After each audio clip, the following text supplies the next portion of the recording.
All right, hello everybody, and welcome to the DATAcated Conference Day 2 Industry Edition.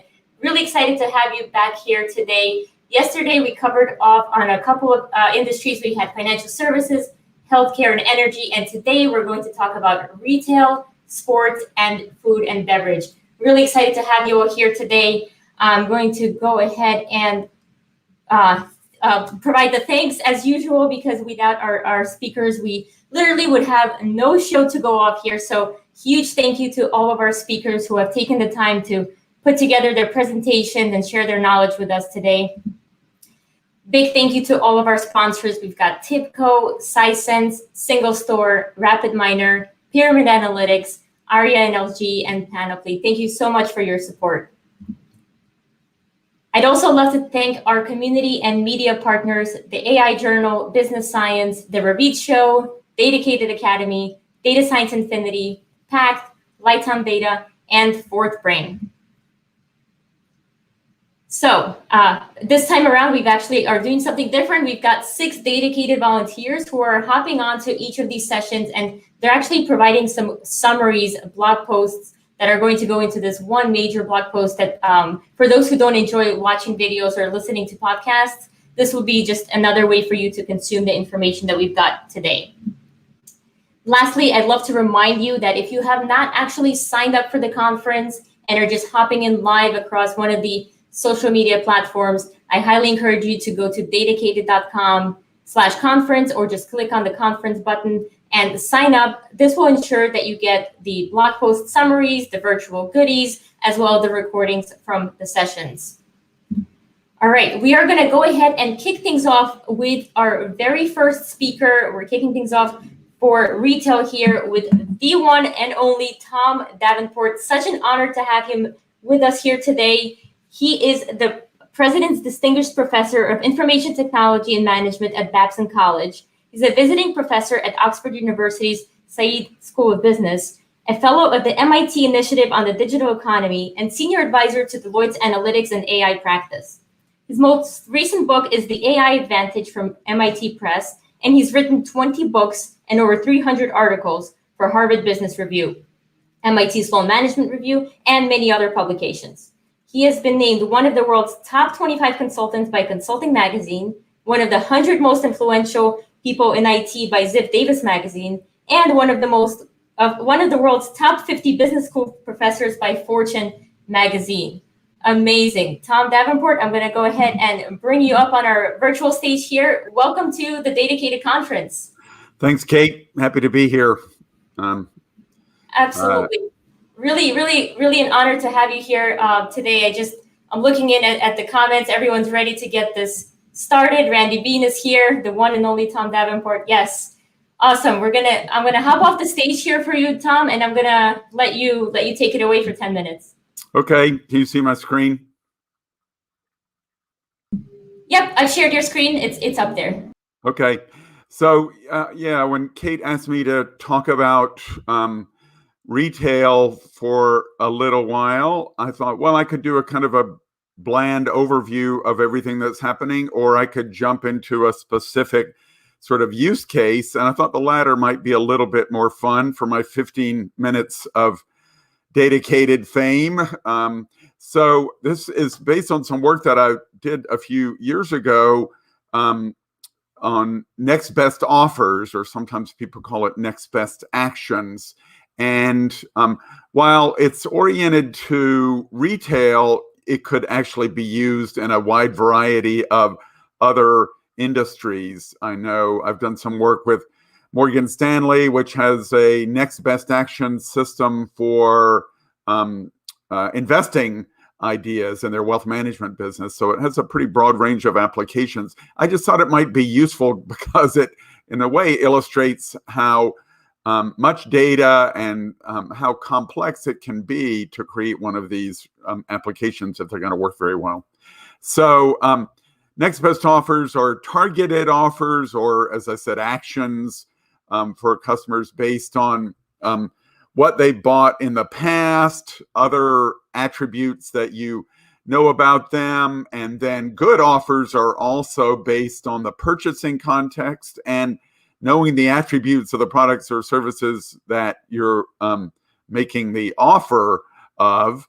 And of course, this could be products or services or information, or you can offer relationships in a way that sort of people you may know, suggestions on LinkedIn and Facebook and so on are a form of offer.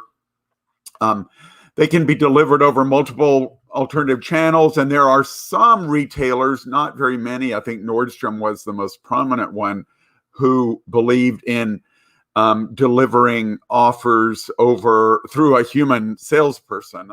I think they call that clienteling, but that's increasingly rare or decreasingly common. And typically we determine the offer through technology, most commonly now machine learning. Some companies still use business rules, but there may also be a human filter, again, if it's a kind of a high value item and you can afford for a human to say, does this really make sense? So this is my sort of next best offer framework, and it sort of shows how complex it can be and kind of suggests that it's always ongoing. You're kind of always refining your offers. And so companies that have done this for a while, for example, CVS Extra Care program, also known as the world's longest register tapes program, say, you're just constantly thinking about what we can do to refine our offers and learn from what people have responded to in the past. So I'll go through each of these very quickly just to give you a sense of sort of what's involved. If you are, I think, going to do a good job at this, you have to think about it strategically. You have to kind of align the offers that you plan to make with what your customers want, maybe different executives, product managers, and so on have in mind for you to kind of build the business of. And depending on what kind of technology you're using, you may create a hypothesis to define your variables and customer attributes to drive offers. Or if you're using some form of automated machine learning, you just may say, okay, we've got a bunch of variables or features on our customer, and just figure out which ones really drive an effective prediction of what offer they will respond to. Ideally, we know a lot about our customers, their demographics, or maybe something about their psychographics, certainly their purchase history and patterns is the single most important bit of information for a machine learning based loyalty program. And that is typically obtained through a loyalty program, but even retailers who don't have loyalty programs say that they can get 50 to 75% of customer identities through credit cards. So you could associate purchase history with an individual customer that way too. It would be good to know, sort of what they've done recently, maybe what they've looked at online, their channel preferences for how you deliver the offer, and any previous expressions of interest.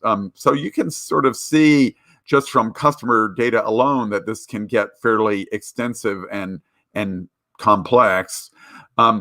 So also, I think one of the things that many companies don't recognize is it's important to sort of know the attributes of your product that you plan to offer. There may be some financial considerations, calculating offer profitability.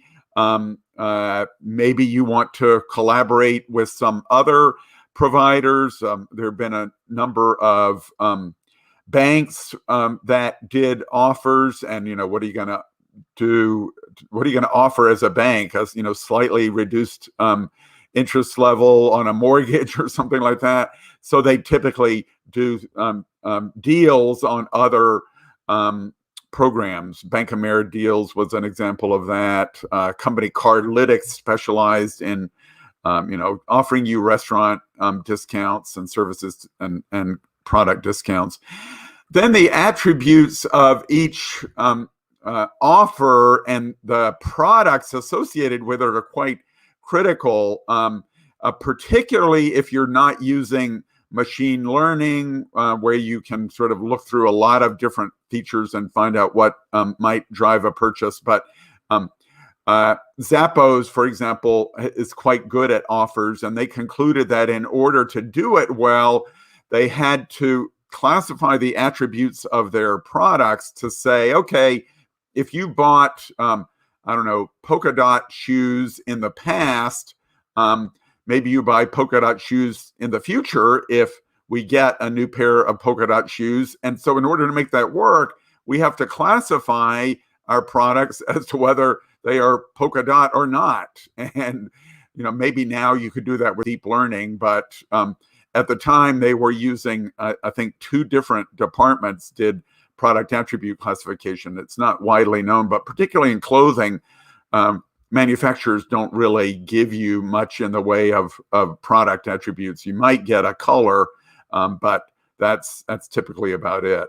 And what products or services are associated with previous purchases, obviously knowing that someone's bought polka dot in the past would make it likely you'd want to offer polka dot in the future. You probably want to know something about the purchase context. So is the customer near you? We've been talking about this for a while.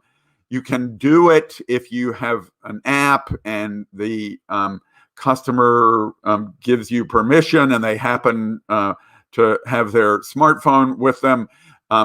But it hasn't really worked out all that well yet, I wouldn't say. Online behavior is easier to monitor.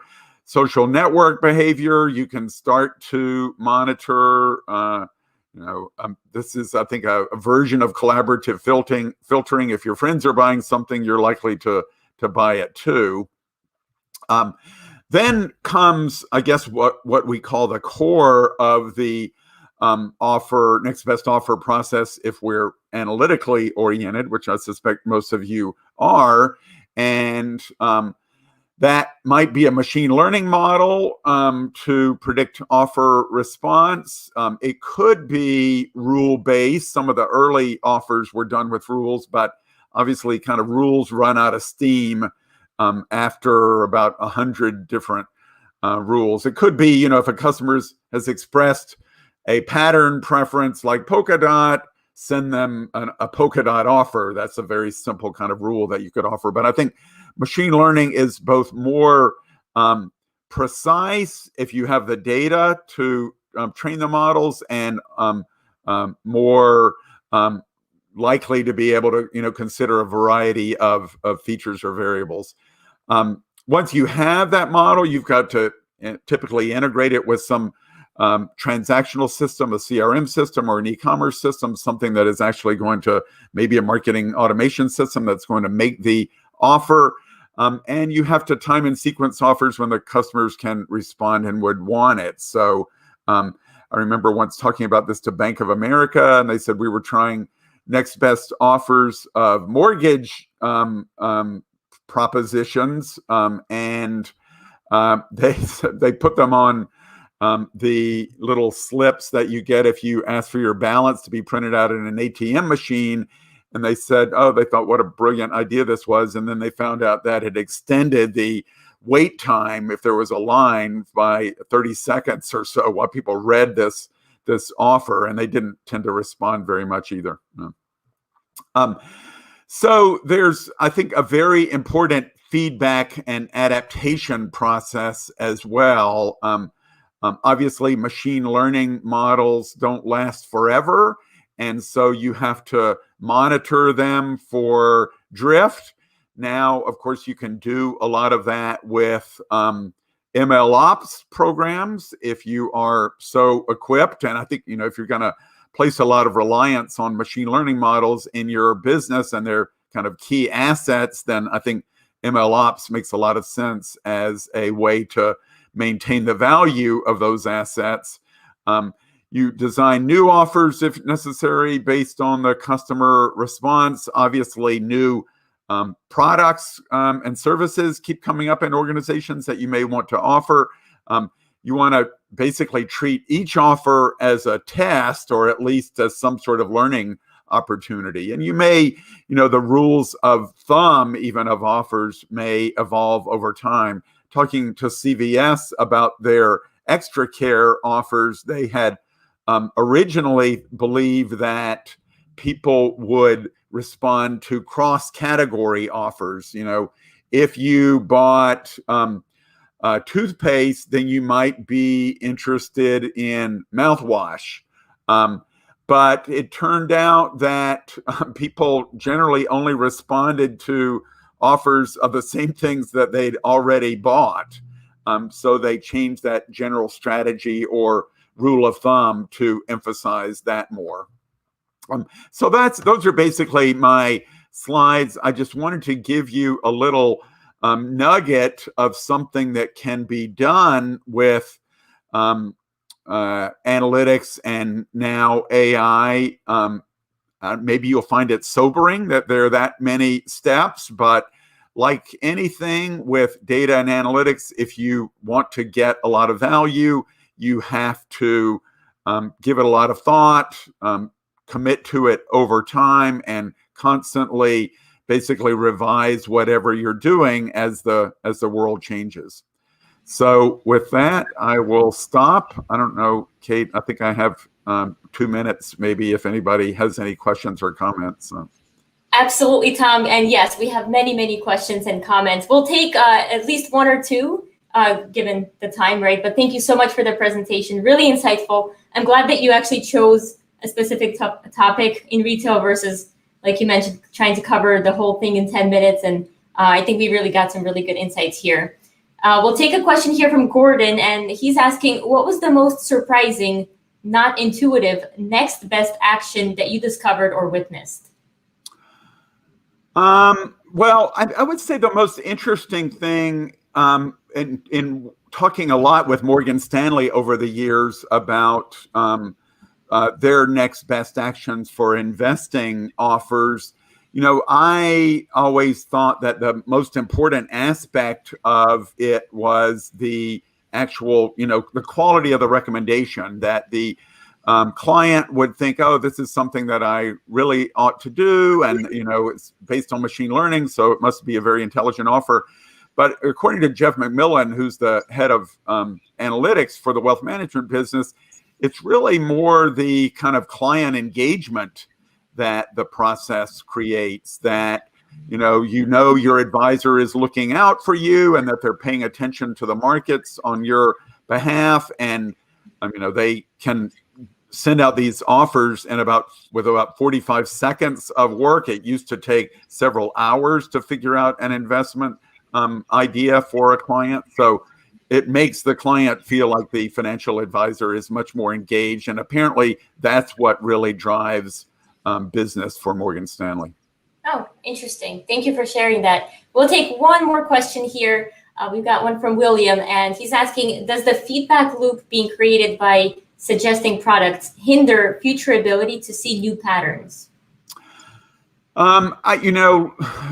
Machine learning is based on the past, and it's often you get in a you might say you get in a sort of analytical statistical rut in a way, unless you are willing every once in a while, depending on how fast your business changes, the frequency would vary, but you might want to sort of open things up. Do we want to collect more data? Do we want to totally retrain our models and start from scratch? So yeah, I think that is a good point. You can get into a rut with these offers.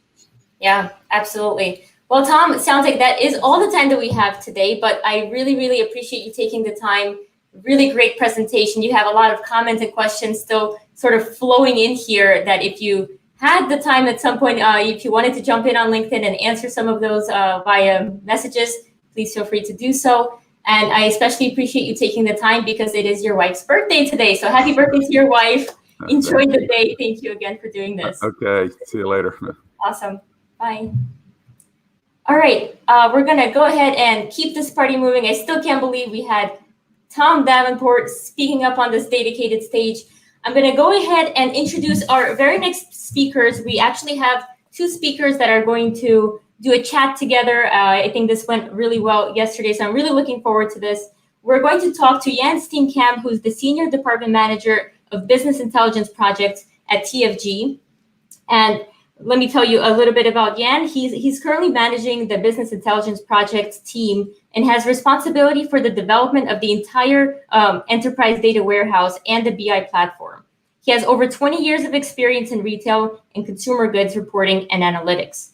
We're also going to hear from Pete Vamaso from Pyramid Analytics. He is the global marketing head of Pyramid Analytics, and he basically is focused on building a world-class marketing function to promote the best platform on the market. Today, we're going to talk about a special topic. I'm going to go ahead and stop sharing my screen here as I tell you this, because I want to make sure that you're aware of what a big deal this truly is.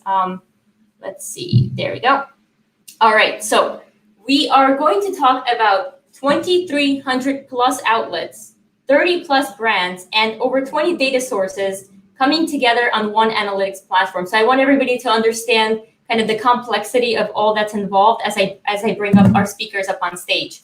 Also, Pyramid Analytics has been kind enough to offer a giveaway for the session. So as you're watching the session, all you have to do to participate in this giveaway is type in #pyramid, and the giveaway itself is actually AirPods. So whoever loves AirPods, go ahead and start typing in #pyramid for a chance to win a raffle. We'll announce winners at the end of the session. All right, I'm going to go ahead and bring up Jan and Pete. Hello and welcome. Hey, Kate. Hey, how's it going? Great. How are you? Thanks for hanging out backstage for a bit. No problem. Kate, the question that I'm getting most frequently is, how do you make that DATAcated pillow float? Oh, you know what? I might reveal this at the end of the conference. My kids have been asking. They come in here, they're like trying to pull it down because they know they're used to seeing it somewhere else. But yes, this will be revealed in the post-conference blog article that I send out tomorrow. Stay tuned. Can't wait. All right, I'm going to hop off and let you guys chat for 15, 20 minutes, and then we'll go ahead, take questions, and we'll announce the winners, 2 winners of AirPods at the end of your session. Awesome. Well, thanks so much, Kate. And at the risk of sounding like a broken record, I just want to say, thanks for all you do for the community. This is our 3rd time sponsoring DATAcated, and we believe in what you're doing. It's so thrilling to be involved in yet another DATAcated. So congratulations. Thanks for the amazing content. Yesterday was a blast. So I have been looking forward to this session for quite a while. When we started talking about the DATAcated industry and what we could bring to retail, I started thinking immediately about TFG and the amazing work that Jan and his team have done there. And so rather than doing a vendor session, which nobody wants to see, and or do a bunch of slideware, I thought that we would just have a conversation about Jan's story and bring it to the community of retail professionals here and data professionals more broadly. But Jan has such an interesting story to tell. We've been on the journey with Jan now for 3 years, I think. And it's been a fun journey. Jan's got a bunch of interesting challenges. And so Jan, thanks so much for taking the time. This is a thrill for me, and hopefully, or undoubtedly, I know that the audience is gonna have a lot to take away from this. So just in order to set the stage, could you give just kind of a high level? I mean, I know Kate kind of spoiled some of the scope and scale in her introduction, but for those who are unfamiliar with TFG, TFG is a major global brand or a major global retailer. Can you give us a sense of number of brands, number of outlets, number of countries? Just kind of give us a sense of the scale. Sure, I can do that. So So we have got 29 brands in Africa. We've also got brands in the UK and also in Australia. So we have got, we're headquartered in South Africa, in Cape Town, South Africa. And we've got 3,200 stores in Africa. So across 10 to 12 countries in Africa, we've got stores which sell our goods.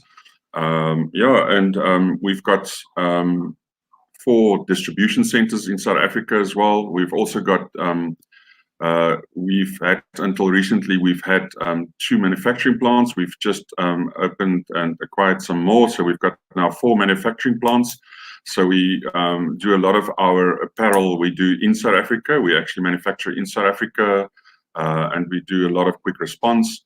That is TFG. Wow, so there's a lot of breadth, and there's vertical integration, and there's all kinds of stuff. I know that from our work together, I know you're bringing together at least 20 different data sources. You're doing all kinds of interesting things with multi-model, multi-source dashboards and reporting. So when you were, let's talk a little bit about what was the need. Obviously, you had a bunch of different tools. You have some siloed data. What was the need for platform within TFG, and how did you go about selecting a platform? Yeah, I think the thing is, there's 2 things. You have to look at what you've currently got and what kind of analytics and reporting you giving out there to your users, but also to the future to see where you're going, because we've got a lot of data sources, and we've got a lot of on-prem data sources, but the cloud is becoming more prevalent. A lot of our solutions and things that we're doing is now cloud-based. So you basically have to now span your large footprint on-prem to the cloud as well, and having a hybrid footprint. So a lot of let me talk about what we've got, or what we had. A lot of it was performance-based. We had to look. We've had a lot of analysis services, Microsoft Analysis Services cubes. And we were looking for better performance on them, because one of our merchandise analytics cube is 1 terabyte big, and we needed to, because it spans the whole 29 brands, and you can get your sales, stock margin, stock age, everything in that cube, and we needed to see, is there something that can give us better performance? And from that point of view, we then actually looked at that. But it is also a case of a lot of our brand data was sitting in disparate sources. A lot of Right. the best and the most celebrated BI tool out there, Excel. Everybody's using it, and they were pulling data out of my tools into Excel and doing pivots on it. So it's a case of, you needed to see, how do you bring these together, and how do you actually bring them together in dashboards. And I think one of the stories of one of the users that started the journey with us into 2018. He had started on a Monday morning, and he had, I think it was 5 or 6 different areas where he had to pull data from. A lot of it was in Excel, and then he had to go and do VLOOKUPs and things like that. It took him 3.5 hours every Monday morning to put this report together. He went into the office at 7:30. 10:45 before his management meeting, he stopped, and he couldn't analyze his data. We actually brought that together. Wow. And it actually ran for 10 minutes, bringing those sources together, the data, Excel as well, and in the end, you could analyze and give his business and I think one of the biggest things what was good about it is, with the platform, is that they could actually sit in the management meeting and actually do data discovery in the platform. So they had a presentation, and in that presentation they actually used you could drill to their data, to locations, or to the suppliers, or whatever, and that made a huge difference for them as a business. So those were, but then we also have to, and I think consolidating that reporting and dashboarding, But now and we talk later about next steps, but one of the next steps is how do you modernize your information platform, and how do you get the new technologies to bring in data together with all this data you've already got. Yeah, I know you're bringing in things like foot traffic data. Yes. You're bringing in some of your ERP data, your HR data, your point of sale data. All of that is being brought together. Although it's not being ingested, right? And e-commerce. So you're bridging the gap between your brick and mortar and your e-commerce. But I know data persistence is an issue, especially on your SAP stack. Yes. So the fact that you can bring together in a single view without bringing all the data together in a single data store, I think was a benefit. Definitely. Yeah, and I think one of the big things is we've got what we call a digital boardroom. And we actually, the idea is to actually give all of our directors a view of their functional area for what they're responsible for, but that your data actually is available straight through. Otherwise, the same report and the same dashboard, and it gets seen by the whole organization.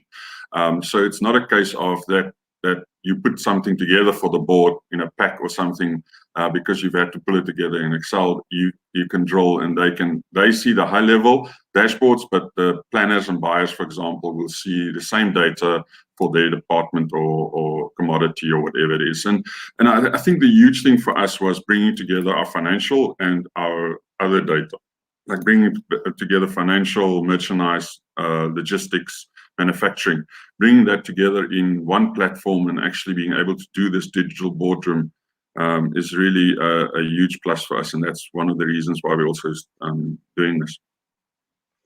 In terms of user adoption and acceptance, did you have any resistance when you were moving to a platform approach? You mentioned Excel and kind of the persistence or stubborn persistence of the Excel throughout the organization. What has the user adoption journey been like in terms of the use of the Pyramid platform? Look, it's all about the being connected to your users and actually making sure that you actually bring it to them, because yes, we do get they're used to the way they do things and they want to do it that way, but for example, in our manufacturing area, we had Excel spreadsheets in our cut room, and we actually took that 5 different spreadsheets of the supervisors, we put it on a SharePoint list, and that SharePoint list gets pulled into our data solution, and they can actually start to see that together with other things. So it's a case of what we're doing is we're actually, sometimes you don't try and convince them, you actually help them with the problem they're trying to solve. And that way, if I start to, somebody the other day said to me, no, they want Management Studio on their PC because they want to query the backend. And I said, unfortunately, we don't do that for users, but I can give you Pyramid. And after 2 days, she's as happy as can be. She's really killing it and bringing this data together and working with it. And that was through an acquisition, correct? I know that TFG has grown aggressively through acquisition. Yes, and that's an interesting topic. I mean, every time you acquire a new company, obviously you acquire a new data stack, a new tool stack, and you have to bring that all together in terms of trying to solve silos. So how has the platform think of aided in the onboarding of acquired companies? Yeah, I think one of the things that helps is speed to market, is to actually deliver to them much faster. We had, for example, for this new company, we had to do a order management report, and it was actually a case of that we had it in our old tools, but we had to now bring it over. We had the view already in our EDW, and we actually just pulled it in, and you can now bring it together with any of their supply data. They bring in their replenishment indicators and bringing that together. So having the platform and being able to bring things together is really, really making a huge difference for us. Being, for example, one of the things, being able to run our sales near real time in BW for HANA on permit is really for us made a huge difference, and yeah, it's working well for us, and it's actually taken us a long way. Yeah, that's fantastic. I love that you just went live with SAP. That was a month ago or so that you pushed SAP in production. Yeah. Yes. So Jan, I know you've been in retail for 2 decades maybe, and this last year with COVID was probably unlike any other that you've seen, and particularly I know that this is no surprise. Retailers were particularly hard hit by COVID. I'm curious how bridging the gap between your brick and mortar and your e-commerce into a single view helped navigate some of the challenges you had with COVID. Yeah, for us, it was a case of when our stores were closed for about 35 days, where they couldn't trade at all at one stage in April last year, and we could actually now start to. But then when the bricks and mortars opened, the whole what we do is to say, okay, what percentage of we could show how our e-commerce percentage of sales has grown over that time, but also how is it now going over the last 12 months after we've opened our stores again, but also to start showing what we've got available in our stores and what available online, bringing all of that data together, the options, and for our executives to actually make decisions on top of that. Bringing together, for example, your average basket size and those things from both platforms, from your stores and from your online. There's been some decisions that's been made, from that data in the last 2 months. So yeah, it's really helped us a lot of just getting the data out there and to getting a better visibility to a broader community of our environment. But to bring a picture that is spanning not specific areas but a span of areas actually has made a huge difference for us. So we've made great progress in our 3-year journey together so far. I'm curious what's next. I know that we've talked about external data sharing and kind of bridging the gap between retail and manufacturing. I know you're vertically integrated somewhat. But what's next for TFG? So for us now, it's a case for we need to give data to our suppliers, for example, in a much more currently. You have to share that data with FTP or with emails and things like that, and you have to actually now say, all right, how do you do it differently? So it's actually giving them access to a portal where these, they see their slice of data, but you can also see, what their portion is and how they compare to others. Of course, they can't see who the others are, but you can give them, ratios and things like that.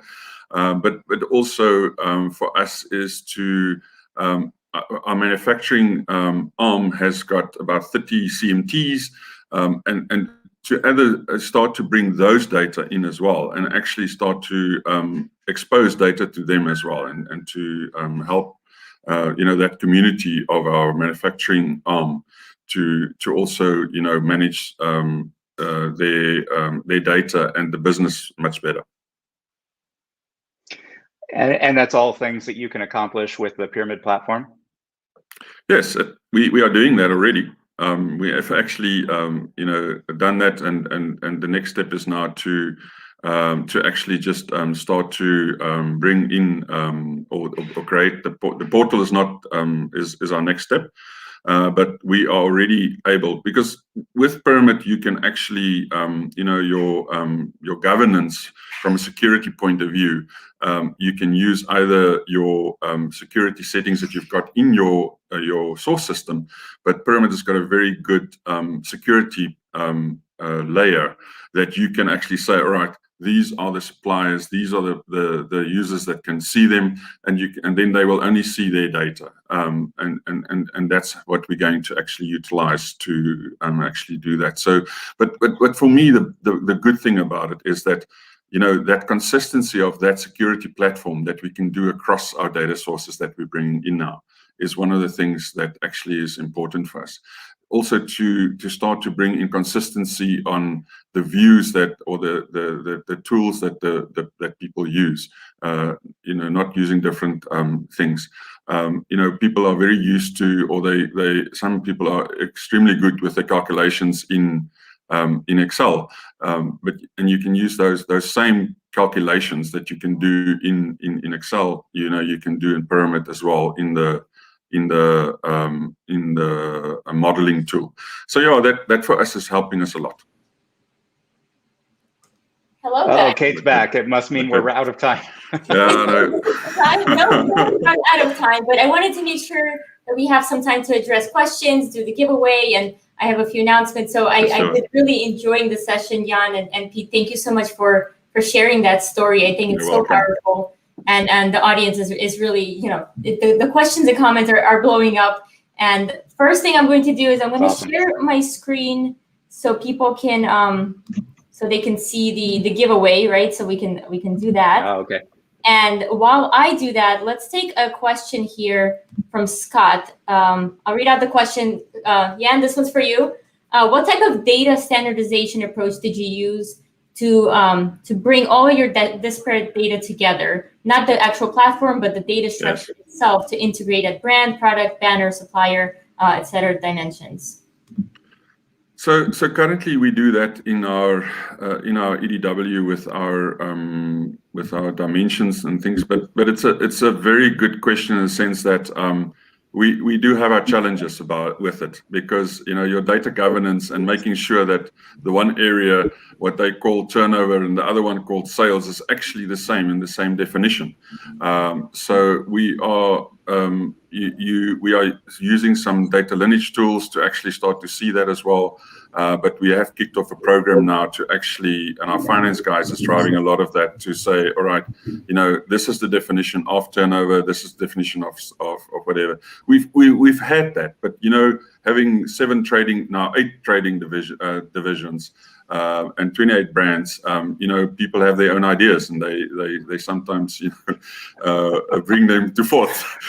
So yeah, it is something that you have to that we work on. It is something we constantly have to work on that. But we do have got our product is from our ERP system, and then our SAP system handles our locations and branches and things like that. But yeah, we bring it all together. Great, thank you so much. I hope that answered the question. I think it did. Thank you so much, Jan. I'm going to do one of the giveaways, then we'll take another question and give other folks a chance to put the hashtag pyramid in the chat. So let's go ahead and announce the winner of the very first pair of AirPods. Let's go. I need to get like a drum roll sound effect here. And the winner is Doug O'Hara. Congratulations. Doug O'Hara. Congratulations. Right. Congratulations. We're gonna need a laugh track, Kate. Huh? You need a laugh track, like yesterday. Yeah, I know, that was really funny. The clapping and the laughing, that was really good. I can't compete with Jeffrey's tech skills here. So next question for you, Jan. Again, it's a question for you. Elise is asking, not sure if I missed this, but what role does location intelligence play in your data strategy? I know, Pete, you mentioned something around foot traffic and kind of how that data gets pulled in as well. So maybe talk a bit about that. Yeah. So what we do is we've got devices in each one of our stores on every door, and we count the heads. We call it foot count, but actually we count the heads. And we actually then use that to say what percentage of the foot count that we've got actually has converted into sales. So we use that to actually determine, where we are doing well at converting into sales, the feet that comes into the store. We are also planning to do a lot more of those type of things, to bring our e-commerce, even our e-commerce, where we, the eyes on screen. You actually have to then say, what are you getting there, and what is the relation between those customers on your conversion online and in bricks and mortar. So yes, that's what we're doing at the moment with that. It plays a very large portion. It's something we have to do more of. We also to see in which areas what sell best. But yeah, that is something that we work on a lot as well. Awesome. Thank you for sharing that. All right, I'm going to share my screen once again. So before I click the draw button, we have 88 entries. All right, let's see if we can get if we can break 90 or even 100 before I click the next draw button. In the meantime, I want to let you guys know that we do have 2 other LinkedIn Live sessions coming up with Pyramid, and we're actually going to take a deeper dive into 2 topics. On June 1st, we're going to talk about data storytelling, and on June 16th, they'll be back again to talk about aligning data strategy and analytics culture to make data-driven transformation a reality. I will try sharing the links in the chat. I know it's flowing pretty fast, but if you make sure to go ahead and sign up for the conference, I am sending those links out as a part of a thank you for registering email. All right, we have 93 entries. Pete. Come on, 100. We'll take one more question. I really want to bring 100 now.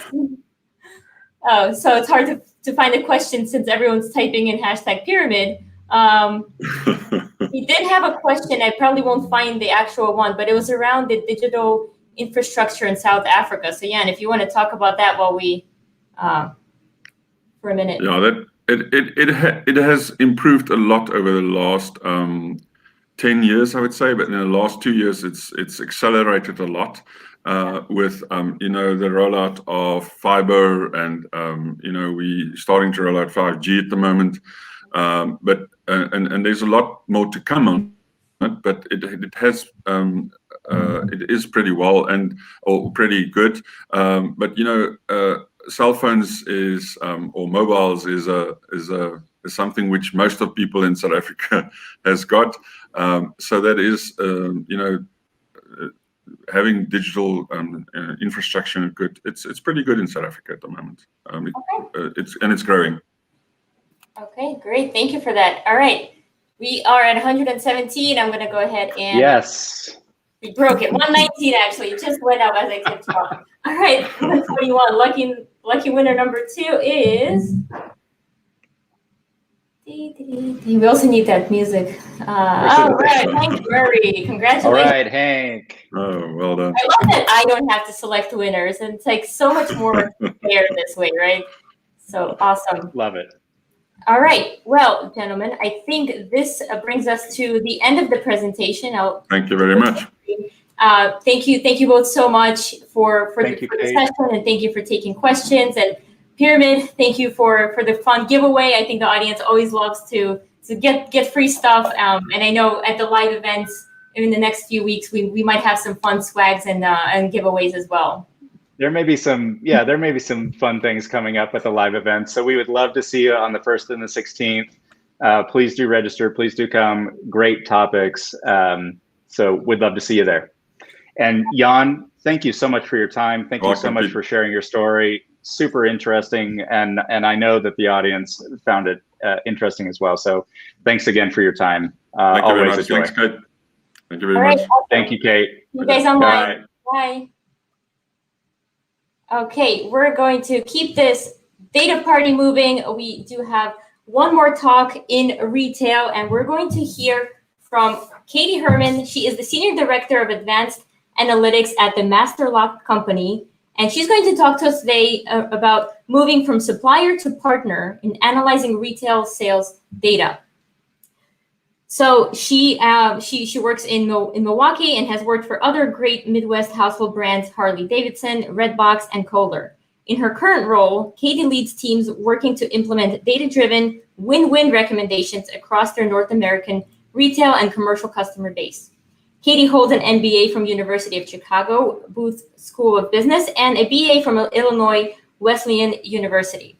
She lives on the north side of Milwaukee with her husband, Chris, and their 3 girls. Wow, Katie, you have 3 girls. I have 2 girls. This is great. I'm going to go ahead and bring Katie up on stage. Hello. Thank you so much for joining us here at the DATAcated Conference. Yes, thank you for having me. All right, can everybody see my screen too here? Oh, I'm going to share your screen as soon as I jump off. So I'm jumping off, I'm sharing your screen, and it's yours for 10 minutes. Then I'll be back for some questions. Great, thanks, Kate. Hi, everybody. Thanks for having me today. So as Kate said, I'm Katie Herman, and I lead our advanced analytics teams here at the Master Lock Company in beautiful Milwaukee. So we're responsible for analysis and insights generation across our sales and our revenue generating parts of the company. So we partner with our internal teams here on things like product assortment, pricing optimization, customer and channel strategy, and then demand planning and forecasting. So bringing it all together. And I've spent about 15 years or over 15 years now on all things retail channel related, but working on the supplier side or the vendor side with our retail partners who then sell our products onto the end customer. So what Jan was just talking about, you know, we would be selling in as a supplier to his retail stores. So the people who are using our products every day and interacting with them and asking questions about them are our end customer. And so really we're trying to make sure that we can get closer to our end customer, which can be challenging as a manufacturer. So we really want to make sure that we're understanding both their needs as well as at the same time understanding the needs and strategies of our retail and distribution partners so that we can all grow together. So how does data come into this? So data is everywhere in retail, obviously, and it's also everywhere in a manufacturing company. So as an analyst serving retail within a manufacturer or a supplier, we work a lot with external data sets that are provided by our retailers, so primarily point of sale data. And that point of sale data tells us what are our retailers selling, how, where, in what channel, so online or in brick and mortar stores or a combination of those. At what price is that selling through, at what velocity and frequency, and understanding that information can then help us make better predictions about what do we need to produce or not produce in the coming weeks and months. So we want to really understand where consumer preferences are moving and then where we might have opportunity to improve. But one of the biggest challenges with tying that external data that we get from our retailers is then tying it to that internal data that we're generating every day through direct interactions with our end customers through our websites or through customer service calls, the data that we're seeing in terms of our retail partners' orders that come through to us, and then the data that's generated by our own business processes through manufacturing, procurement, marketing, transportation, etc. So tying all of that together from a lot of different systems is a really big challenge, but ultimately building a process to enable quick insights to or quick access to as much data as you can helps us move then from, you know, just being a supplier that may be reacting more to retailers' requests to a partner who's bringing new ideas and solutions and then helping uncover action items that can help us both grow and help us both better serve our end customers. So it's really all about how efficiently can you move from gathering your data and just knowing what data you have and where it's at, all the way to creating that speed to insight that's going to enable those data-driven actions. So how do we first get started with understanding what data do we need to do this? Often as an analyst, you're already going to know the questions that you need to answer because you'll know what your business teams are asking you for in reporting. So I'm sure, you know, many of you who serve retail or work within retail are getting questions like, how many items of X product did I sell at Y retailer or in Y location last week? Those types of things. So you can start right there with collecting the data to answer those kinds of things systematically and in an automated way to then free up your time as an analyst for the really fun stuff that really enables you to spend time thinking about your big idea and your vision for what else you might want to answer with that data set. So maybe it's, why did we sell that many of item X at customer Y last week? How can I sell more than that next week? What are the causal factors that are letting me sell that? And then can I develop a hypothesis around those causals and then try to maybe collect other data sets to try and prove or disprove my hypothesis? So I'm going to talk through just a couple examples of how we've moved at MasterLock from kind of reporting the news, which is still very important, something critical that we need to continue to service every day, to also uncovering insights that are going to help us further our partnerships with our biggest retail partners. So during the early weeks of the COVID-19 pandemic, kind of similar to what Pete and Jan just talked about, we really used our point of sale data warehouse more than ever because we really needed to understand what products are potentially at risk of stocking out faster. How can we come up with creative solutions in partnership with our product teams and our sales teams to identify substitution items that can keep product flowing through what was a very stressed both supply and demand system. And we were really, really fortunate to have just completed our data warehouse with our IT partners in December of 2019. So timing could not have been more critical there. And as the weeks went by and stay-at-home orders were lifted here in the US, or maybe they were modified at the city level, the county level, the state level, we were really closely watching our point of sale data maps like the one you see here. So large sections of the country or even large urban areas really started to pop out at us visually on our maps as we started to review our retail point of sale data and our inventory data every Monday morning. And we started to develop hypotheses about where demand might be continuing to grow, which retailers and which sections of the country were going to open up first. And then we looked at our retailers' inventory then to figure out, okay, what should we go do about this? Where do our retailers need more product? Are we in danger of stocking out? Could we potentially do something like drop ship, directly from our warehouses right into our customers' stores? So sort of bypassing what would be a more normal distribution channel with retail to try to get that product into the hands of our end customers as soon as possible. Or conversely, were there other areas of the country or stores where we needed to pull back on our forecasting and then continue to monitor reopening trends to prepare for a later surge in demand that we saw, coming into the summer and fall? So this kind of insight helped us to bring recommendations to our retail partners and start to problem solve together about how could we address the challenges we were both seeing, because we both have the same goal. We both want to meet the needs of our end customers. So how can we do that together? And then the other exciting benefit that I'll talk through today with our data warehouse is the ability to identify test and learn opportunities. So as a manufacturer, we may want to test something, could be new product, could be a new price point, a new price architecture, could be a new assortment within our store, or even just within a certain category that we're servicing. But gaining the resources and the time with our retail partners to actually make a change in the store can be really tough. It takes a lot of time and cost and labor in order to move product around on the shelves, potentially actually move shelves or put in new shelves in retailer stores. That's not something that's quick and easy to sell in. And it's even tougher as a supplier if you don't have the data to back up your hypothesis about what we may want to test. Why are we recommending to do that test? And then how are we going to track that data and make sure it's doing what we wanted it to do? So a couple of years ago, we were working at MasterLock here on a product line extension, and we believed it was going to be highly correlated with real estate activity. So we based this hypothesis on sales data at the zip code level. So we were able to identify then where are the basic products in this category that we already sell, where are those over-indexing, and then correlate those to markets that we knew were hot in residential real estate activity. And then we use that data to develop a test strategy, and we proposed the list of stores or markets where we believed our new product would succeed. So I want to be clear, all of our biggest retailers that we work with, they have great data, they have more data than we do, and they have really, really strong teams of analysts. But just like anyone, those analysts, may be very busy. They're likely planning multiple categories within their stores. They likely have multiple teams and multiple people that they need to answer to. And so they're also very used to suppliers coming to them just trying to sell more stuff and more stuff.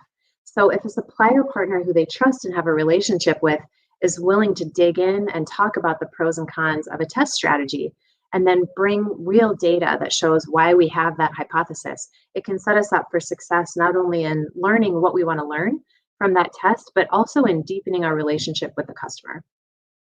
So having that data and using it to develop your pitch means you'll be able to say things like, okay, I'd like to test this and I want to see if it could work as a national strategy. So I'd like to pick test stores or test markets that are disparate, maybe across the company, and are statistically relevant for what could become a national strategy.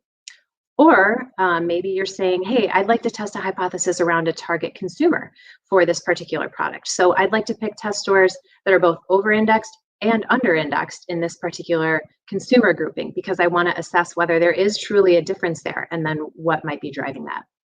So you can then also each track those test metrics. So your retailer will track it, you'll track it, and then you'll come back together to discuss what you're learning, just continuing to deepen that partnership around data-driven solutions. So as I wrap up here, I do want to make it clear, all of these activities were made possible not just with the data. The data is so important in setting that foundation, but executing on data-driven ideas really also requires us to work internally with our partners around the business to agree on what are our big goals, collaborate on a vision for how we're going to accomplish those. And it really takes a lot of teamwork and communication and listening to make that all happen. I wish I could say, as an analyst at heart, I wish I could say data is the answer, and it's certainly one of the answers, or it's a puzzle piece in that. But when you've taken the time and care to develop a data-driven model and then bring solid recommendations to your retailer, that's how you're going to be able to earn that trust. If you've shown the willingness to go the extra mile and understand your retailer's business and have a good conversation, that's when you truly begin to move from a supplier to a partner. So thanks, Kate, for having me today. Thanks, everyone, for coming to my talk, and looking forward to hearing from the rest of our presenters today. Awesome. Katie, thank you so much. That was a phenomenal presentation. We have so many comments and questions. We'll try to take 2 questions because of time, but I think it was definitely an eye-opener for me. We'll start with this question that it relates very much to what you just said, right? It's not only about the data, it's culture plays a big role.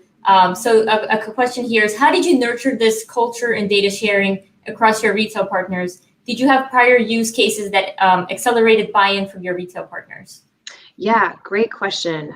So nurturing the culture is so important, both internally and then how do we bring that data to our retail partners? So we've done some fun stuff just trying to internally build our data culture and encourage our analyst teams across the company to work together, to be encouraged to bring new ideas, to feel safe to do that, and then to have fun together kind of talking about these things. And then it kind of in the second part of the question there of, did we have use cases that helped accelerate this? I mean, I think we have been working for a long time to make sure that we first just understand what data is out there that we're getting to be able to speak intelligently about it to our retailers. But, I was pleasantly surprised to see during the pandemic. That's when, it was obviously a global crisis that's still continuing today. And that really, having a common goal in mind of, hey, this is happening to all of us. We're all dealing with the same things. How can we have good conversations and sort of break through these barriers, because we're facing a once in a lifetime challenge here. Yeah, absolutely. I especially love the part about trying to make this fun. I think if you can make it fun, more people are going to do it. Yeah. We'll take one more question here. A question from Phil. What kind of platform or platforms, I guess, did you use for your predictive analytics? Yeah, great question. So when we first started with building our point of sale data warehouse, we really kind of just wanted to get started with a few use cases and a pilot. So we started by building this, we had all the data in Excel, or we spent a lot of time getting it in Excel. We then used Alteryx to help us blend and combine that data and then run some statistical modeling and predictive stuff in there.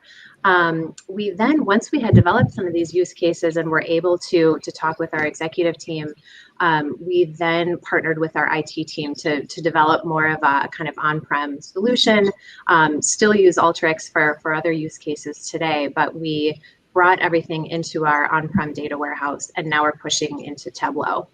Okay, very interesting. That makes sense. Excel, Alteryx, Tableau, that seems to have a common flow that I've seen across other companies as well. So, Yes, for sure. Katie, I really want to thank you so much for your time. Thank you so much for being DATAcated here with us today at the conference. Really appreciate it. Yes, thank you, Kate. Good to see you all. Okay, I will see you online. All right. Thank you. All right, thank you. All right, before I introduce and bring up our next speaker, let's briefly hear from one of our sponsors, Panoply. You work with data every day to get the insights you need for your business. But without the right approach, you're bound to face a number of roadblocks. With data spread across different tools, databases, and files, analyzing data can be complicated and time-consuming. And while you're waiting on IT and engineering to help, the questions you need to answer keep piling up. Meet Panoply, the smart cloud data warehouse. Panoply prepares your data for immediate analysis. So how does it work?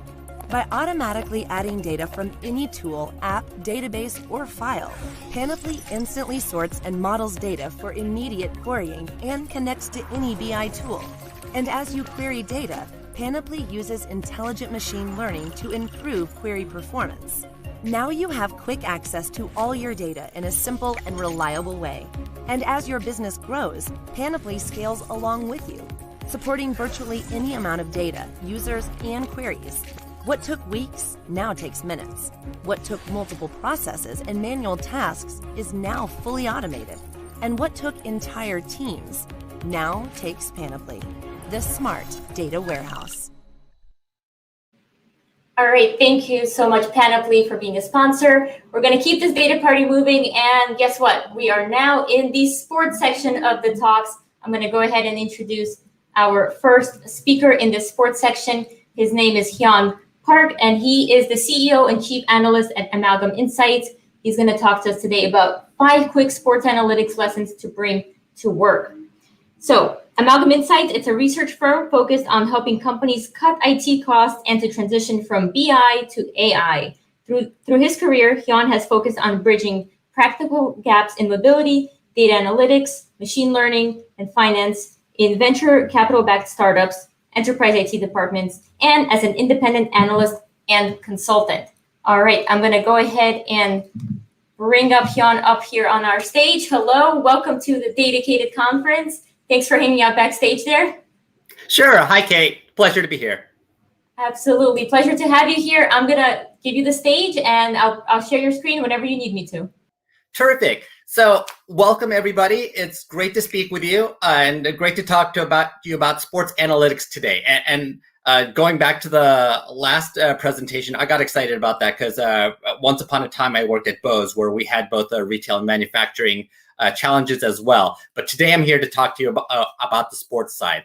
And what I find exciting about sports, sure, you have all this activity and all this physical exertion that goes on. But what I really love about sports is that you have defined events, you have specific outcomes that you're trying to get to, and you have a lot of historical data that you look at. So it's great that they've created all of these sports here to create basically laboratories for us to conduct both analytic experiments and to look at what can happen from a predictive perspective and to see what happens when models go right and when models go wrong and when we can iterate on them. So once upon a time, my introduction to analytics was actually when I was in college. I learned predictive analytics as part of my chemistry background. And then after college, I used that, of course, to play fantasy baseball, using a lot of the predictive analytics capabilities that I had learned to honestly play fantasy baseball and start betting and playing in for money leagues. And that was actually how I made money once upon a time. And then I grew up and decided I needed a real job more. So let's move on to some of the lessons that I've learned from that and from and going forward. So first of all, I think it's important to find the right champion, because the right champion in looking at sports analytics or analytics in general really helps you to do things faster than your competitors. Being able to look at the data the right way and being able to have the resources necessary. You have to have the right environment to be able to work quickly. And what I mean by that is that we've all heard about Moneyball and why Moneyball matters. But Moneyball is something that happened in the 2000s. We think of that as when statistics really started. But here's the truth. The most important day in Dodgers history, the Los Angeles Dodgers, famous baseball team, April 15th, 1947. On the upper right-hand corner, you see Jackie Robinson, who played his first day in baseball in Major League Baseball that day and integrated the league. So obviously that was the most important part. But in the middle here, you see a guy named Alan Roth, guy with the papers on his desk. He was hired the same day by the Dodgers as the first statistician in baseball. And this was in 1947, good 50 plus years before the baseball analytics revolution was supposed to have happened. And the reason this happened was the guy on the left side, Branch Rickey, was the manager who decided it was important to have numbers and metrics and analysis of what happened. So all of the data that you see today, all the analytics that you see today, a lot of that comes from Alan Roth, the guy in the middle, who worked for the Dodgers for 15 years as a statistician and then worked for the TV networks after that, providing all those stats you see about, oh, this person batting against left-handers, or this person pitching against right-handers, or this person on day games, this person on night games. A lot of the stuff goes back to Alan Roth, the guy in the middle, because he found the right guy to work with back in the day. If you find the right person in your company, in your organization who cares about data or analytics, you can do things that are a complete moonshot compared to what you're doing right now. It's just a matter of finding the right visionary sometimes and being able to get decades ahead of everyone else. Second, choose or create appropriate granularity. I find that this is a big problem. I know this was a problem that I had a lot of times when I was forecasting stuff on the fantasy baseball side, trying to decide what was the correct level of event that you're trying to measure and that you're trying to analyze in your sports data. So the biggest example that I can think of is football, real football. We call it soccer here in the United States. But part of the challenge is that you have all of these analytics, everything from your heart rate, your speed.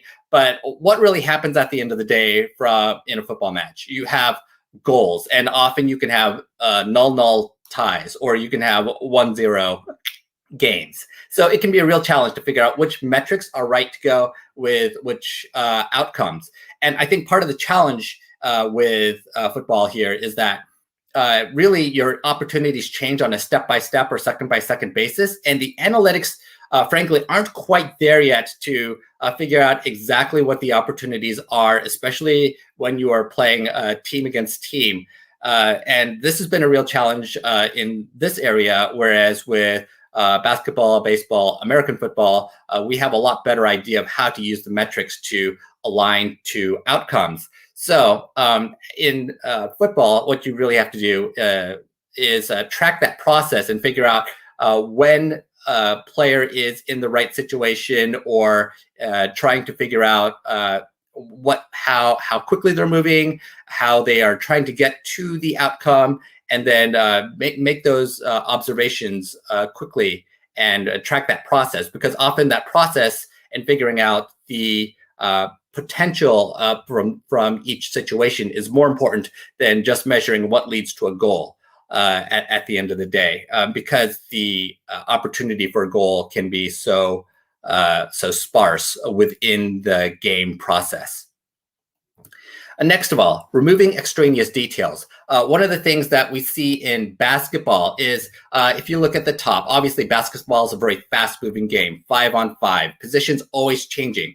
One of the brilliant things that has happened over the past decade is what you see on the bottom half is basically reducing the physical presence of the players into dots, literally pixels that can be tracked on a rectangle. And that way you don't have to worry about necessarily where are people's hands, where are people's feet. What you're really focusing on here with this lower graphical representation is simply 5 pixels versus 5 pixels, their relative positions, and then where's the ball.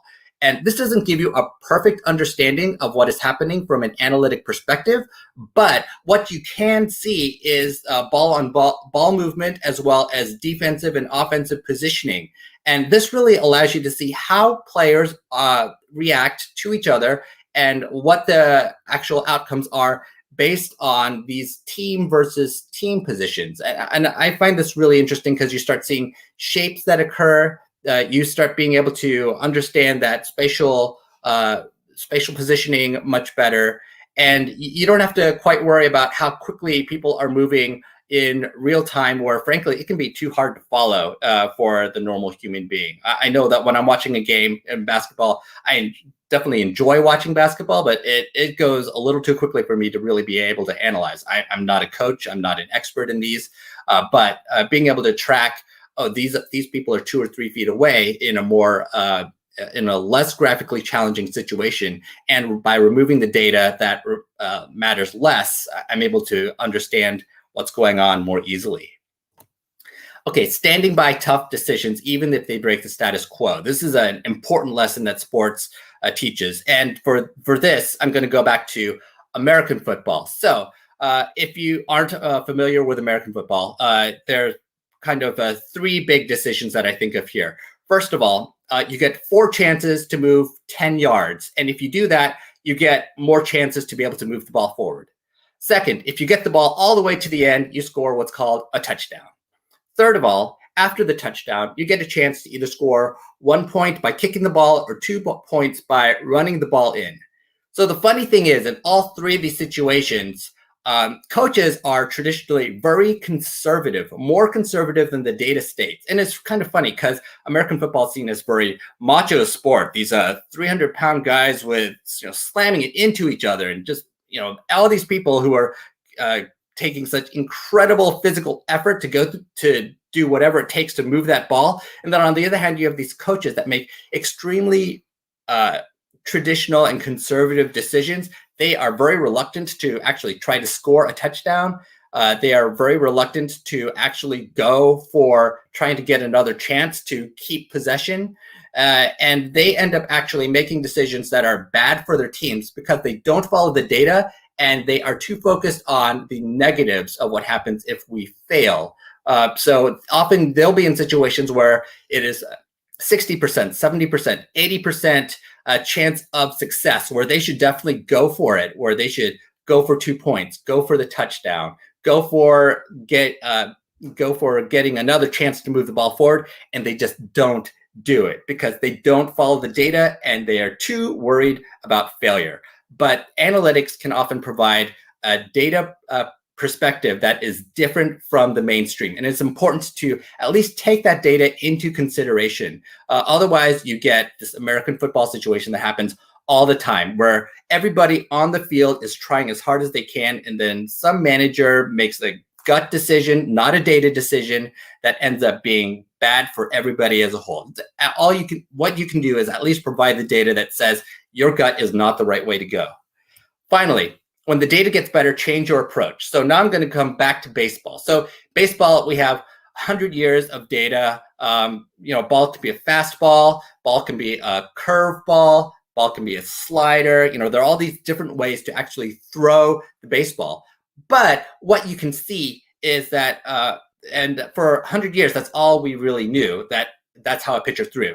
About 10 years ago in baseball, we started getting to the point where high-speed cameras could actually see how fast a ball spins. So all these numbers you're seeing right here on the screen really start showing how quickly a ball spins on a per minute basis. So average fastball by a right-hander spins 2,275 times per minute, and about 40 times a second, give or take.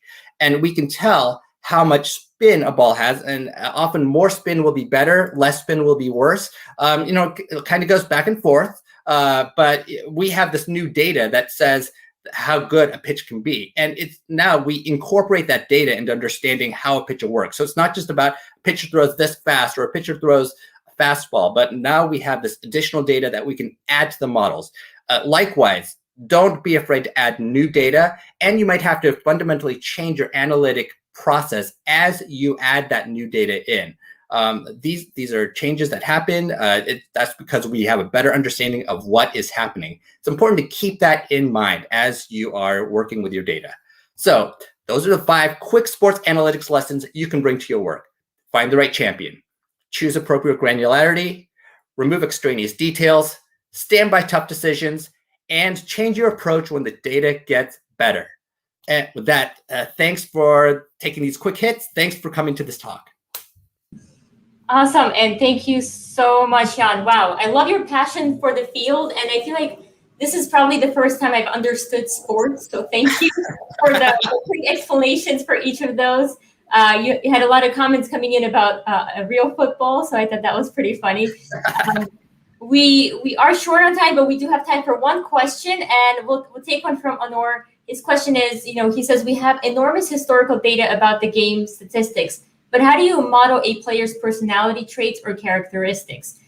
Do you use video game logic, scoring every trait, or I'm not sure, have you heard of this before?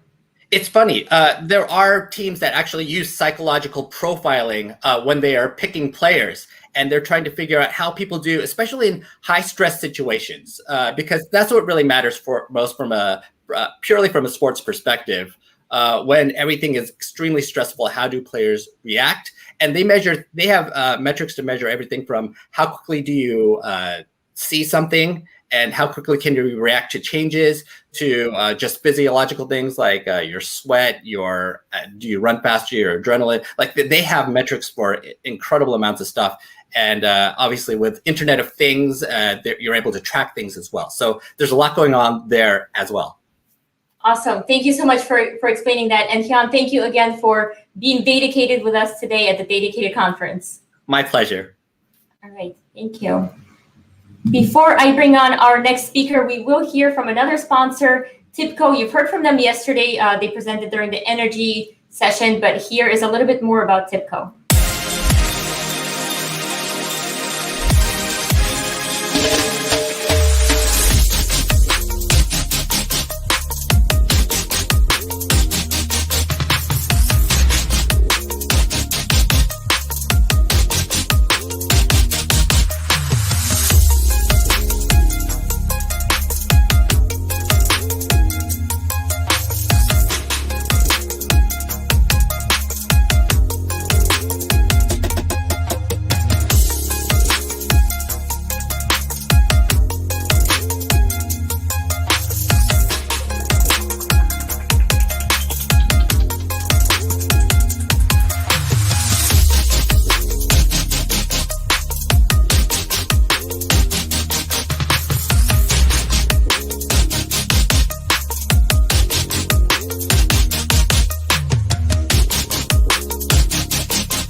All right, awesome. We're going to go ahead and keep this data party moving with our very next speaker. Several of you might already know him. He's quite the star in the data plus sports analytics kind of area. His name is Kenji. He is the data science and sports analytics at Scouts Consulting Group. Today, he's going to talk to us about data in sports and uneven playing field.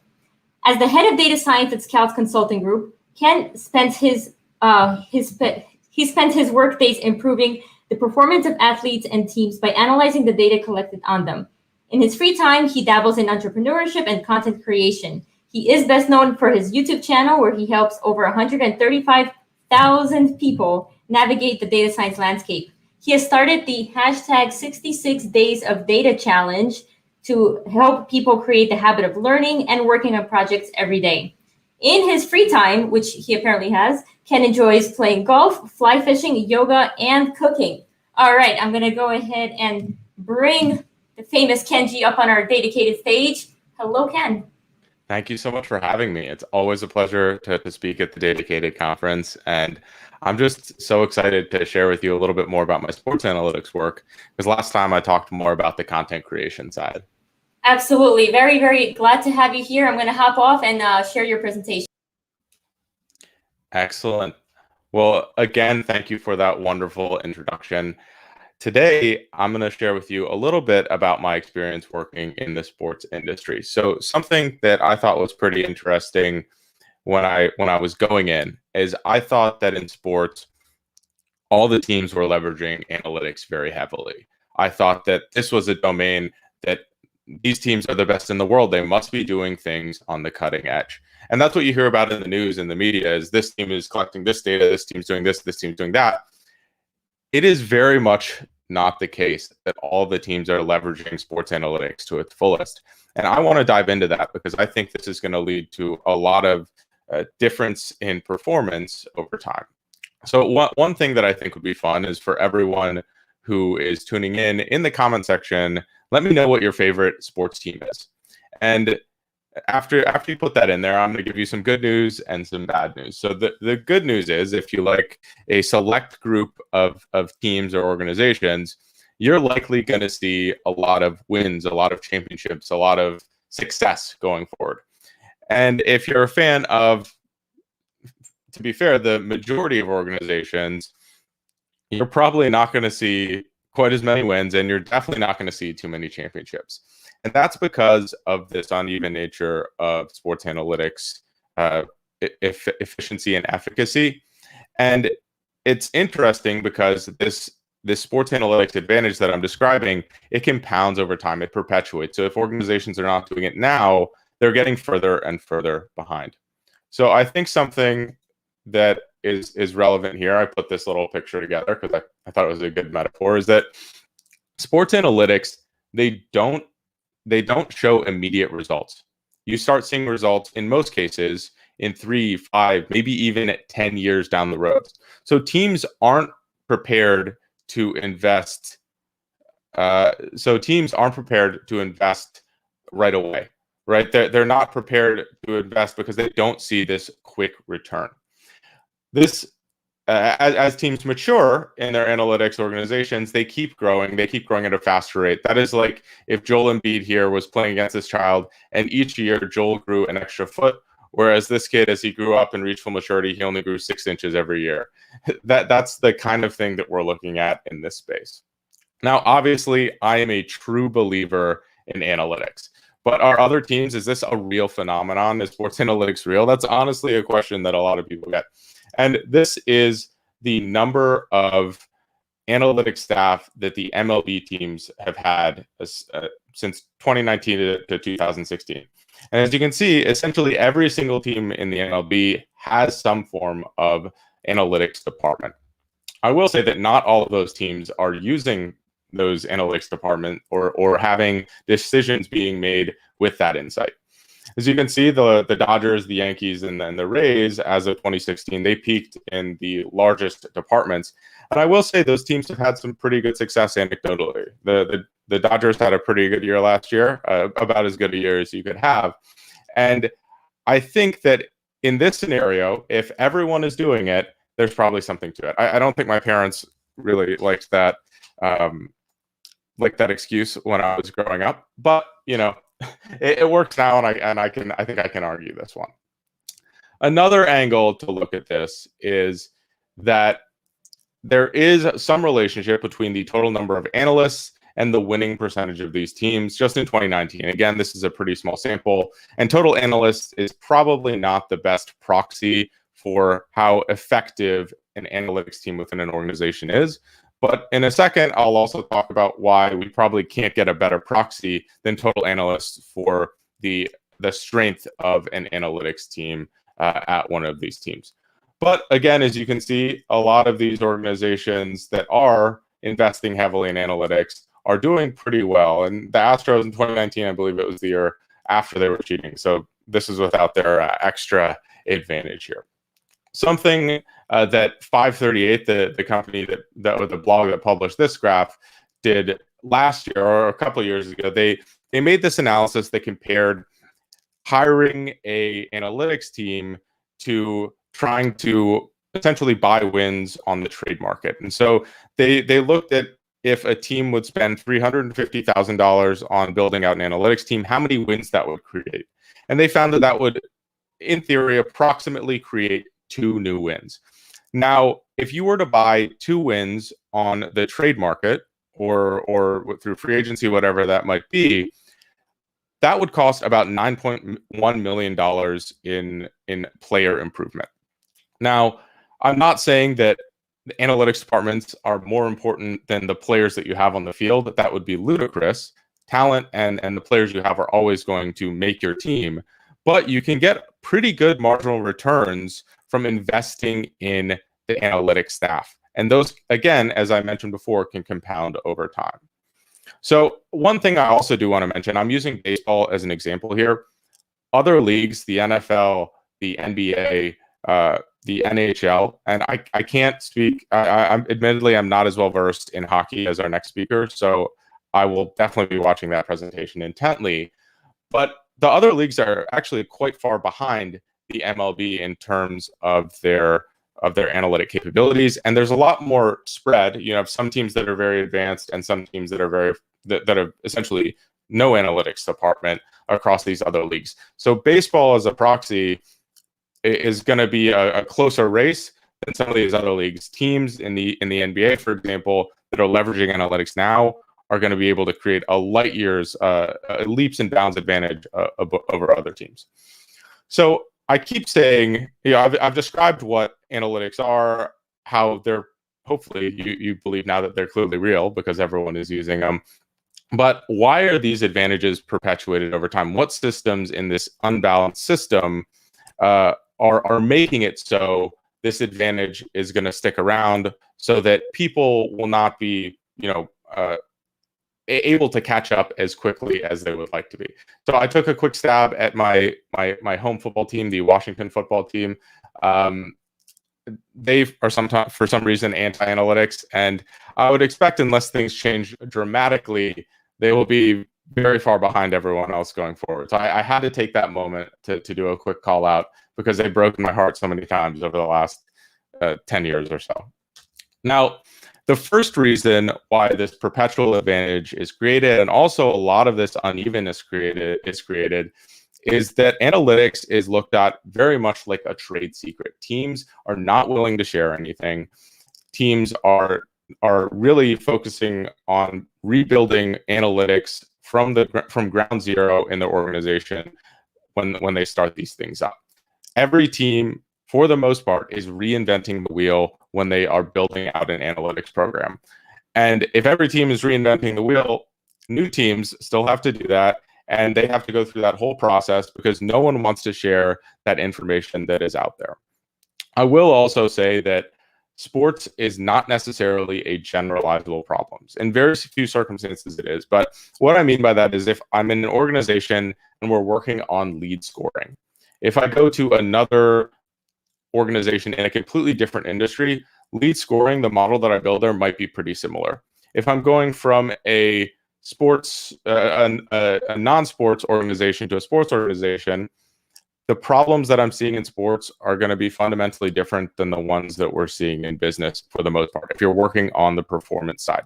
So that nature of the industry, but also the nature of the teams and protecting their competitive advantage, lends itself to, again, some teams being really far ahead, maybe, let's use baseball again, in pitching analytics, but that same team being a little bit behind in the hitting analytics. And then some teams being just really far ahead in all analytics, and some teams being very far behind.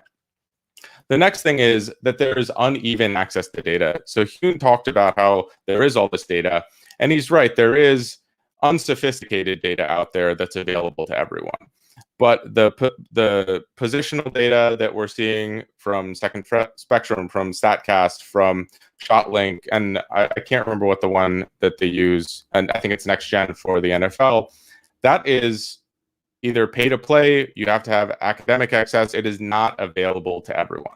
So teams are buying this information, all the teams obviously have access to it, but teams can also collect additional data that gives them a compounding advantage over time. So for example, the Phoenix Suns, I believe the New York Knicks, I think the Golden State Warriors, and then maybe the 76ers all have shot tracking systems in their practice facilities. They are collecting that data now, and that data will pay off 3, 4, or 5 years down the road. But a lot of other teams are not investing in those technologies. They can also be collecting other information on the player, diet, sleep, workout routines. And a lot of teams are not collecting these things. And they're going to be kicking themselves down the road when they realize that, wow, this data, I really wish we had it, because as most of us as data scientists, we know that just working with this year's data isn't as good as working with this year and last year's, maybe the last 3 years, so we can start to see these trends. So this inequality in data and this unevenness in the data that's collected within the organization that is proprietary is another thing that is leading to this compounding advantage, because these teams are going to be relying very heavily on their internal data sources, because everyone else within the sports domain has access to the shot tracking, whatever it might be. The last area where this unevenness takes place is in the job market. So there really is not a consistent source of talent for sports. And that is because of this limited access to the real data that these teams are using. So it's really hard to upskill in sports analytics because you don't have access to the positional data that you're likely going to be asked to use on the job. So teams have a very difficult time hiring quality talent to build out these organizations. It's also really hard to find senior talent, because senior talent, when they want to leave, they're asked to sign a lot of NDAs, non-competes, all these types of things, because these teams do not want their competitive advantages getting out. So there's a lot of entry-level people that are qualified, but there are very few people who are out there available to lead them. And I will say, again, like, this market is really interesting. There are more recently ways where people can upskill in sports analytics specific work. There's an NBA hackathon on Kaggle. There's a football hackathon. And I believe there's like the Data Cup, which is for hockey, which the people that are winning these competitions, if they don't already have a job, they're getting scooped up at an alarming rate. So, just to rehash this, sports analytics is real. For the reason why there's this unevenness and this perpetual advantage created in sports is because of the privacy associated with teams, this competitive advantage, the secretive nature, the uneven access to different data sources that these teams are collecting internally, and also the lack of access to talent. So at the end, I'm hoping that everyone takes away a better understanding of this playing field, is that there are opportunities there. There still are arbitrage, especially outside of baseball, for analytics to really take hold. And this would be also a call to action for teams to really think about investing sooner rather than later. Because if you're not investing sooner, you're getting further and further behind. I will say, with our work, we have found that the teams that have already invested in analytics, the ones that are the most progressive, are the ones who are willing to pay for our services, the ones that are willing to think about analytics differently. And they do that at a higher clip than the ones that really need it, the ones that are so far behind. So this is the famous Crying Jordan meme. This is going to be all teams that did not adopt sooner rather than later. So that's all I got. I'd love to take a question or two if there are any. Thank you, Kate. Absolutely, Ken. People are really excited to have you here. Question or two. We have a lot of questions. Unfortunately, we don't have a lot of time, but we will take one question because you had this chat blowing up with all of the team names that you asked about earlier in your talk. So we're going to flip this back on you. Kevin is asking, what are your favorite teams, and what teams do you think are doing the best analytics? So what are my favorite teams? So my number one favorite team, because it's our biggest client, is the US Ryder Cup team. So I think that that's a little bit of a different thing. That's somewhat of a patriotic thing, but something that, I got to have a little bit of, hopefully, a hand in the success there. So that would be my number one. I'm a DC sports fan through and through, although it has been very, very difficult over time. I like the Nationals a lot more because they can actually win. And they also have embraced analytics more than essentially the rest of the other DC sports teams. So that's kind of where I fall on that spectrum. All right, awesome. Well, Ken, thank you so much for your time here today, and thank you for speaking again at the DATAcated Conference. Thank you so much for having me, and I'm really looking forward to our next speaker here. All right, awesome. I'm going to go ahead and bring up our next speaker. First, let me go ahead and introduce her. This is Neda Tabatabay, and she is the Vice President of Business Analytics and Technology at San Jose Sharks. She's going to talk to us about data in the business of sports. So in her 6th season with the Sharks, she's responsible for devising, developing, implementing, and guiding the overall business strategy initiatives for the organization through the use of technology, data, and analytics. She serves on the boards of Sharks Foundation, San Jose Downtown Association, and is the board chair of Women in Sports Technology. She was selected as one of the 100 of Women of Influence in 2019 by Silicon Valley Business Journal and Sports Business Journal Game Changers class of 2019. Wow, what an honor to have you here today. I'm going to go ahead and bring Neda up on our virtual stage here. Hello, hello. Welcome to the show here. Thank you for having me. I'm really excited to be here. How's my voice quality? Good? Very good, very good. Your voice is good. Everything's good. You look great. I'm going to hop off and let you take this away. Perfect. Thank you. Thank you, everybody. I'm so excited to be here. Perfect. So a little bit about our organization first. Let me just make sure I have there we go. So as Kate mentioned, I'm the VP of Business Analytics and Technology at the San Jose Sharks. Our organization, which is known as Sharks Sports and Entertainment, not only owns and operates the San Jose Sharks, which is part of the National Hockey League, we also manage the San Jose Barracuda, which is our AHL team.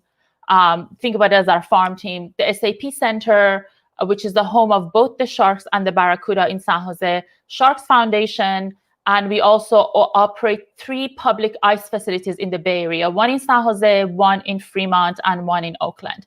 So we're just more than just the Sharks. We are a little bit of everything about ice, I like to say, and continuing to grow that business for the organization.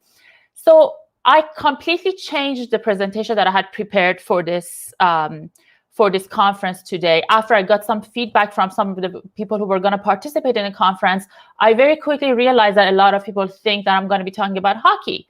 I am not going to be talking about hockey.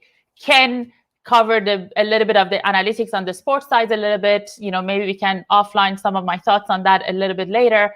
I'm going to be talking about the business of sports. For a lot of people, this presentation might be super basic, but for a lot of you, you might not know what goes behind the scene as a sports organization, whether it's a professional sports or perhaps even some of the leagues. So I'm going to cover some of the basics, and maybe in the future, we can talk about a little bit more deeper analytics. And there are, of course, a lot of other online sources that you can look up to. So when we talk about the business of sports, I really classify the type of data that we have into 2 groups. Fan data, which is what a lot of people talk about, is some of the data sources that you see here. One of the challenges in our business that we perhaps can get to a little bit later is that the nature of our business creates data silos for us. We are almost like multiple different business within what's business. We have a little bit of retail. We have a little bit of food and beverage. Some of us even have our own restaurants and broadcast studios. But, of course, ticket sales is a big part of what we do. But not only ticket sales, but ticket attendance, anything related to the ticket and that transaction is a huge source of data for us. You come to a game, you might have a mobile app that you interact with us on your phone, whether it's looking to see where your seats are, looking to see what food and beverages are available, and so on and so forth. Parking data, social media, surveys, attendance, and arena Wi-Fi. These are all data sources that we deal with. Then there's another source of data that I would consider enterprise data. That is almost like every other business, perhaps beside a couple of data sources here. We have ERP data, we had HRIS data, expenses, the learning management system, employee surveys, all of that. Maybe perhaps the digital signage data, the networking data, and the sponsorship data might be a little bit different from other organizations. And as you can imagine, some of these data sources across fan data and enterprise data also relate to each other. Think about it. If for example, if a happy employee perhaps retains customers at a higher rate, right? Or, if somebody who's participating more in the learning management system and learning more, are they better at their potential task that they were tasked with? So these are some of the data sources we deal with on the business side. Let's think about the fan experience and talk about the fan data specifically. Think about a full arena, which hopefully will get there by next season. 17, 18,000 people for an NBA or an NHL team is pretty average. If you talk about baseball or football, then you're looking potentially as 40,000 plus people. And think about all these fans. Just think about when you go to a game. We have fans that come to the game for the first time. And, the type of information they need might be a little bit different. They might not know where to park. They might not know how to enter the building, the rules and regulations of what is permitted in the building or not. What type of food they have. Maybe they have food allergies or they want a specific type of beer. So all the data that we have on these customers can help us drive their fan engagement. We have fans that come to us for occasional games and they actually do live 2 to 3 hours away from us. We have fans that have been with us for 30 years from the Cows Palace. If anybody's from the Bay Area, they know what I'm talking about. They have a certain routine. They have certain food that they buy every time. They know their neighbors. It's very much a community experience. We have, if you're attending as a person who works for one of our sponsors or perhaps a CMO of one of these organizations, you're experiencing different. This guy is a Flames fan. Do we care about him? Yes, we do, because in markets like ours, fans that are not necessarily cheering for our team are also part of our business, and we have to still take care of them. Here, I'm from Toronto, for example. We have a lot of Canadians here that come to see only the Canadians game. So those are also part of the business. Many other things. The person who maybe gets attended to the game buys the first jersey for the first time. We have understanding what type of purchase they do. Do they only come based on the opponent, or is it a specific time of the week that they like to attend the game, and so on and so forth. So I can imagine there's a lot of different types of experience you might have. And of course, then we have fans that have been with us for many, many years. Not only they come to the Sharks game, maybe they play recreational hockey in our ice facilities. They support our foundation. Their kids are part of Junior Sharks. And they perhaps rent a suite every year to bring their employees. So all of these data points really helps us engage with these fans, and potentially, the engagement is going to be different for each of them perhaps. And then depending on your business objectives it could be retention, it could be upsell, it could be cross-sell, whatever your business objectives are, you can use this data to really drive your business. So this is some of the example of the fan engagement science. On the traditional BI team, roles, I started in the industry in 2005 in Toronto. I worked for Maple Leaf Sports and Entertainment for 9 years, and I've been with the Sharks for 6 years. The BI teams traditionally take care of the fan data, fan engagement part of the data. My team, we actually, because I also oversee technology, we oversee pretty much everything as much as possible, and based on the resources that we have. But the traditional BI team, whether it's on a team side or on a league side, these are the areas they mostly take care of. Some of them might do more, some of them might do less, but this is a typical BI team. Of course, CRM data, I'm sure everybody here has dealt with CRM data.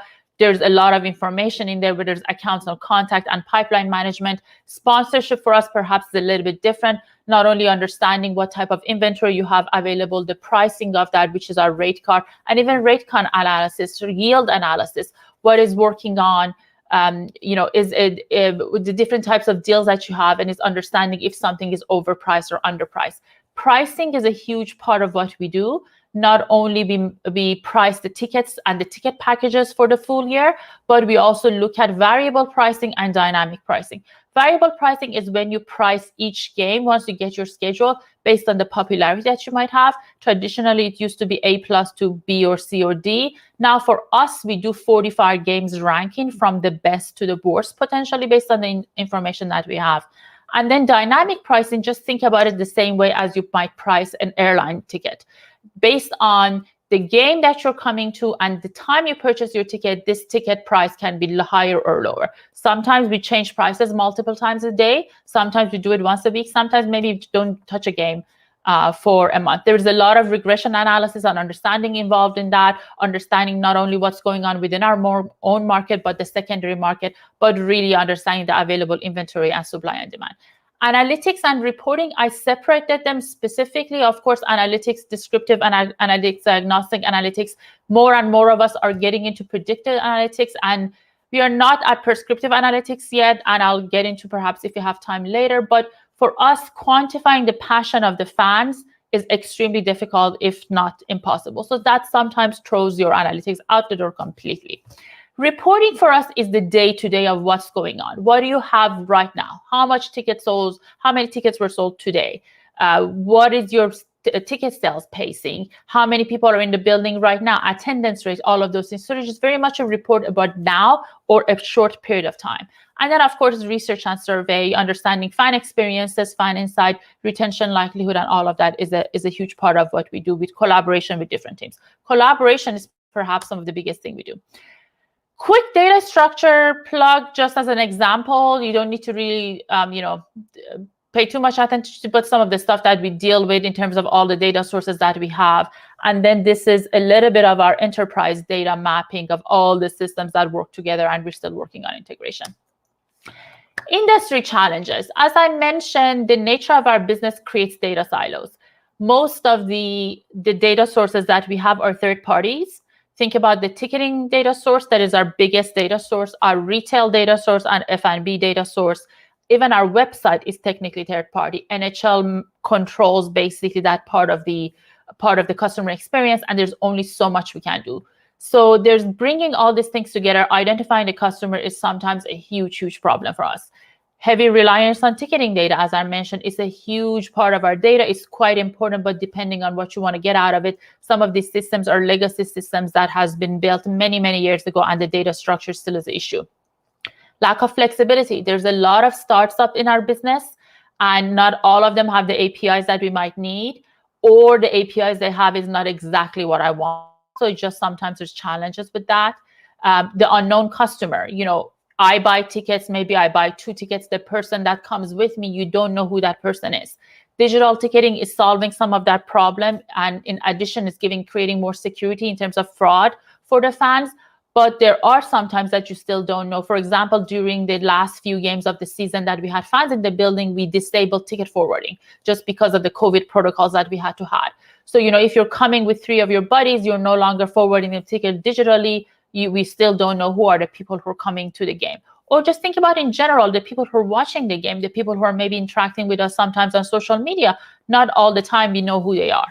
Fans have changed. Not always the sports teams has changed. As Ken mentioned, sports industry is quite old school.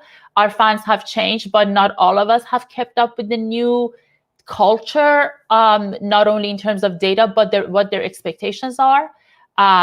As I mentioned, quantifying the passion of the fans is extremely difficult. Sometimes we do retention analysis, and everything indicates that a specific fan is not going to renew, and they end up renewing. Or sometimes the reverse of that completely happens. That's the part I absolutely love. Analytics is always arts and the science, but we deal a lot more with the arts at sometimes. Different generations of fans. We have a lot of our fans that have been with us for 30 years. 1/3 of our fans have been with us for 30 years. And by that, I mean season ticket holders. And another 1/3 have been with us for less than 3 years as a season ticket holder. So just think about, one group wants hard rock in the stadium, another one wants hip hop. One person wants hot dog, the other person wants ramen. Another person thinks the music is too loud, the other person thinks the music is too not loud enough. So just managing all these expectations within the same environment is sometimes can be a challenge.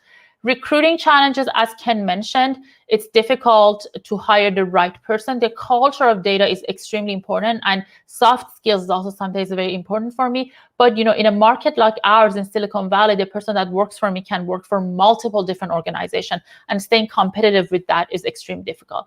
And lack of diversity. By that, I mean every type of diversity, not only demographic speaking, we don't have enough women, we don't have enough people of color, but also background. If you're hired the same type of people, you end up with the same type of results. That's why some of the, perhaps not 100%, but one of the main reasons we still have KPIs and best practices from 2006 is that because we end up hiring the same type of person with the same type of education, with the same type of background. I came from retail personally, but what are the subject matter experts in different industries that we can hire? And that's all I have. If there are any questions, I'm more than happy to take it. Absolutely. Neda, we do have so many questions that came in. I'm going to go ahead and give you one question. But first of all, thank you so much for that presentation. Really insightful. I really love the unique perspective that you shared, especially the industry challenges. I guess I never really understood it before. And it's really, really complex down to, like you said, the music and how the volume of the music. So we'll take one question here from Gordon, and he's asking, does the data show how the performance of the teams impact fan behavior in subsequent games? It's very interesting because I started looking at this starting in 2005 when I worked for the Leafs and the Raptors, and it's no, secret that the Leafs and the Raptors at the time were not doing well. And you'll be surprised, not so much. It perhaps helps the retention for the upcoming years, but our fans, A lot of the times it's about if the team is trying, right? And each group is going to be different. When you look at the original 6 teams, it's going to be very different from ours. Is going to be very different. We, as I mentioned, we are very lucky. We have season ticket holders who've been with us for 30 years. Experience more and more is what drives the fans. They want to have the right food. They want to make sure they get there. There's no parking or traffic issues. Coming to the building, their favorite drinks. And that's why if you look at the new stadiums are areas that are getting built. They're more experienced areas that are getting built into them. I still like to sit and just watch the game and don't talk to anybody. But if I go to if I go to maybe an MLB game, I want to have the experience. So that's a huge part of that. Rivalries for us is hugely important. When we play Vegas, the building is completely crazy. And day of the week in our market specifically is a huge driver. So Saturday night games, Friday nights, that's huge because, again, in Silicon Valley, the traffic is a huge issue, or at least, we'll see what happens when we get back to normal. But yeah, each team is going to be very different about what drives their business, which the analytics is going to help you understand that. Okay, awesome. Well, Neda, thank you again so much for presenting here at the DATAcated Conference. It was a pleasure. It's great to be here. All right, awesome. We're going to go ahead and bring up our very next speaker. But before that, let's briefly hear from another one of our sponsors, Single Store.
All right, awesome. Thanks for watching that. Right now, we're going to go ahead and introduce our very next speaker. He's going to actually help us close out the sports industry. So our next speaker is Artie Smith. He is a teacher and coach at Kent Denver School, and today he's going to talk to us about the NBA's pursuit of efficiency. Artie Smith is an award-winning teacher from Kent Denver School. He has taught every level of high school math over his 28-year career and has developed an innovative project-based curriculum that teaches data, analytics, and visualization to high school seniors. Additionally, he has led the Sun Devils boys soccer team to 5 Colorado State champions, most recently in 2019. All right, really looking forward to this, Artie. I'm going to go ahead and bring you up on stage. Welcome to the DATAcated Conference. Thank you for being here. Thanks for having me, Kate. I'm really excited to be here today. And as Kate said, I work in the kind of intersection of education and sports analytics. Specifically, I teach a course to seniors that focuses on data visualization and storytelling. And today what I want to do is just share with you guys one of my favorite stories.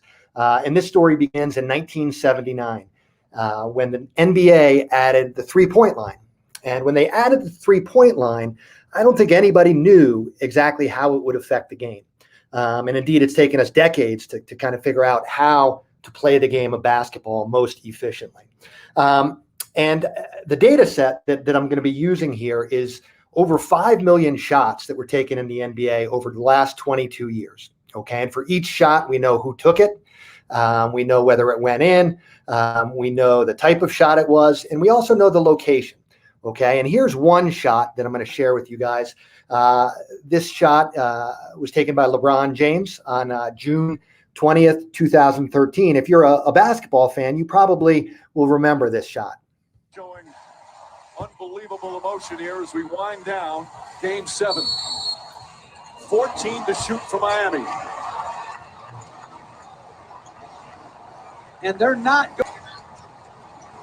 James pulls up. Push! puts it in. 4-point lead. So that's the shot that iced the NBA championship for LeBron James and the Miami Heat in that year.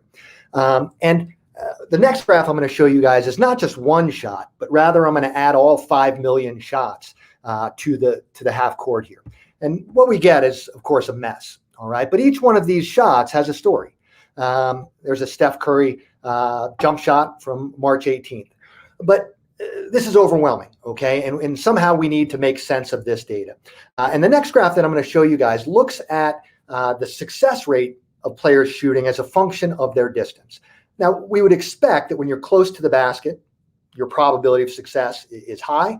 And the further away from the basket you get, the lower your probability of success should be. But my question to you guys is, do you expect it to be linear? Now, we can easily get an answer to that question. Again, I've got distance on the x-axis here and shooting percentage on the y-axis. And what we can see is that when players are very close to the basket, so here at 0 feet, they make 64% of their shots. At 1 feet, it drops to 63.7%, 2 feet, okay, and 3 feet. Now, what's really surprising here, I think, is that as we go from 3 feet to 10 feet, and even all the way out to 22 feet, the probability of making a basket doesn't change much. It's just a tick below 40%. And that is really surprising. And I think it's very counterintuitive. And I think it has taken teams a long, long time to adjust to this fact. Now, once we get to 23 feet, 24 feet, we can see that shooting percentage tends to fall off kind of as we would suspect. Now, there's a lurking variable in here, of course. And the lurking variable is that not all shots are worth the same amount of points. Okay, some of these shots are worth 2 points. Others are worth 3 points. So the next graph that I'm going to show you guys will take that into account. Okay, and rather than looking at shooting percentage on the vertical axis, we're going to look at the average points per shot. So we can see at 0 feet, shots are worth about 1.3 points on average. At 2 feet, it drops to about 1.09. And then from 3 feet all the way on up to 21 feet, shots are worth about 0.79, 0.8 points per shot. After that, though, we see a big increase. Now, these shots, of course, are worth 3 points. All right. And it leads to this kind of surprising realization that if teams can't get a shot from very close to the basket, 0 feet, 1 feet, maybe 2 feet, well, they're probably better off taking a three-pointer. And it's taken teams a long, long time to make this adjustment.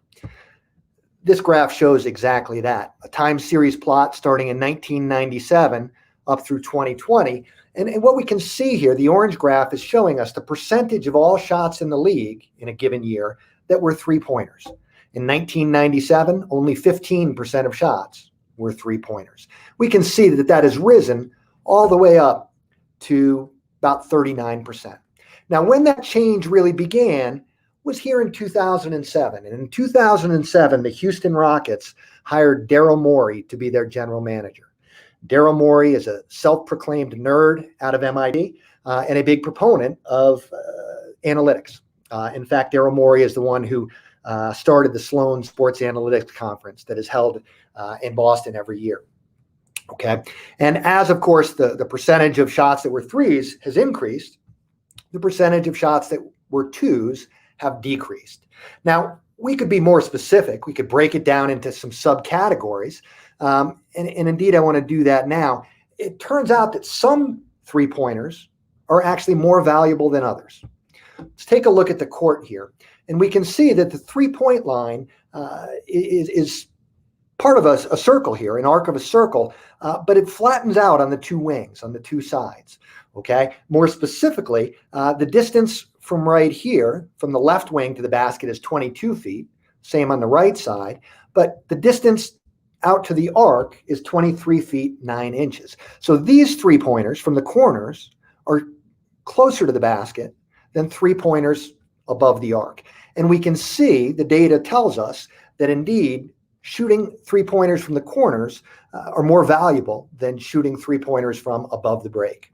And indeed, this has informed a lot of NBA teams' strategies. All right, a lot of teams now will position players out on the left corner or the right corner and try to get them open looks at the basket. Now, of course, that's easier said than done, and it helps to have somebody who can draw the defense into the middle and then kick the ball out. And of course, nobody is better at that than LeBron James. Okay, now this has changed the game over time, and I want to show you visually a couple ways how that's happened. And this is the shot map from 1980, 1998, and 1999. Again, it's messy. There's too many shots here. We can't really make any rhyme or reason from this. So I'm not going to use a scatter plot. Rather, I'm going to switch to a density plot. Sometimes we call it a heat map. And this next graph is going to show us where the shots were most dense, okay, where shots were taken from most frequently. It'll cut through the clutter, if you will. And the densest areas are going to appear to be the brightest. So this is the 1998-1999 season. Okay, and we can see most shots were happening under the basket. Okay, not a surprise there. Okay, a fair amount mid-range jumpers from the right wing and from the left wing. But other than that, it was a fairly uniform distribution. People were shooting kind of from all over. Maybe not a ton from right inside of the three-point line, right? It's kind of a dark area there. And that makes sense, right? Generally speaking, you'd be better off taking it one step back and taking a shot that's worth 3 rather than 2.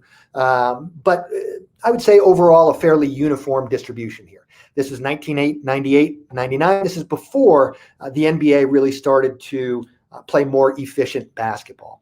My next graph, I'm going to compare this season, 98, 99, to a more recent season, to the 2019-2020 season. I'm going to put them side by side, and I think that when you guys see this, you're going to see how the game of basketball has changed over the years. On the left, we see the old NBA. On the right, we see the new NBA, the efficient NBA. Okay, and on the right, we see that if teams can't get a shot from underneath the basket, well, they're very likely to take a three-point shot. Okay, and even more specifically, we can see that the mid-range jump shot has kind of disappeared. All right. The game of basketball has changed because of data analysis. Now, not only has it changed the shot distribution for the league, but I also want to show you an example of how it's changed individual play. Okay. And my next graph, we're going to compare 2 scoring champions. We're going to look at Carmelo Anthony versus James Harden. On the left, we have Carmelo Anthony, who won the scoring championship in 2012-2013 with 1,764 points. Okay, and we look at his shot map down here, bottom left. Each green dot is a successful shot. Each red dot was a miss. And if we compare Carmelo to James Harden on the right, the shot maps look very different. Okay, James Harden in the 2017-2018 season scored a little over 1,900 points. And when we look at his shot map, it looks very different than Carmelo's. Okay, James Harden was a much more efficient player. He took shots underneath the basket. If he couldn't get those, he was going to take shots from three-point land. All right, and indeed, when we compare their efficiencies, okay, points per shot, Carmelo averaged 0.98 points per shot, whereas James Harden was at 1.05. Points per shot. He was a much more efficient player. I've heard it said that Carmelo Anthony was the best player in the league at those mid-range jumpers. He could create his own mid-range jumpers. He was really good at making them. But unfortunately, over the next several years, the demand for mid-range jump shooters really fell. Okay, there was less demand for people who had Carmelo's skill set. In essence, he was really good at something that turns out wasn't that efficient. Okay. Now, a lot of basketball fans argue that this has hurt the game of basketball. I've got a quick quote from Coach Popovich from the San Antonio Spurs. I'll give you a second to read it.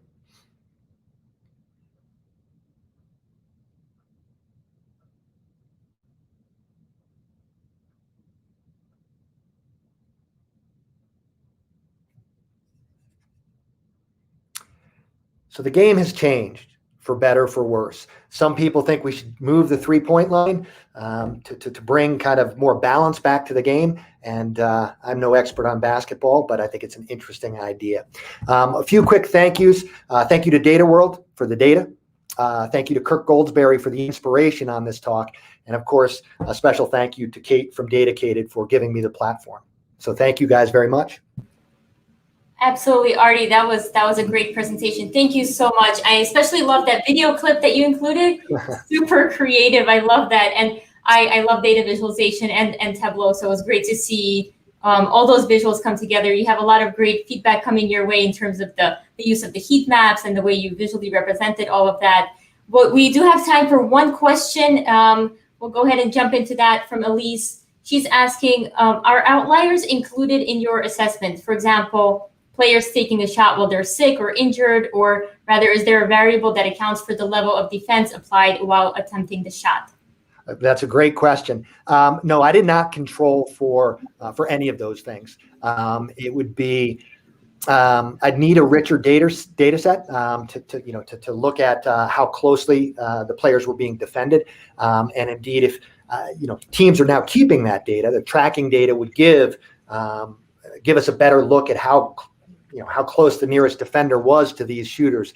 But that data is proprietary, and the teams have that, but they're not sharing it with people like me, unfortunately. But those are all valid things to look into, and certainly I could have filtered out kind of last second shots, maybe that were taken as the shot clock was expiring or as the quarter or half were expiring. I could get rid of some of those, which would probably get rid of some of the noise and maybe give us a better look.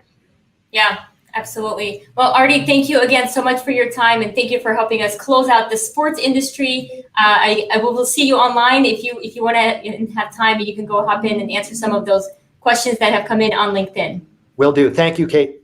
Okay, thank you. All right, before we go on to our very last industry of the day, and actually of the conference, let's briefly hear from our sponsor, ARIA NLG. Sift through your mountain of data with the one tool that's robust yet easy to use.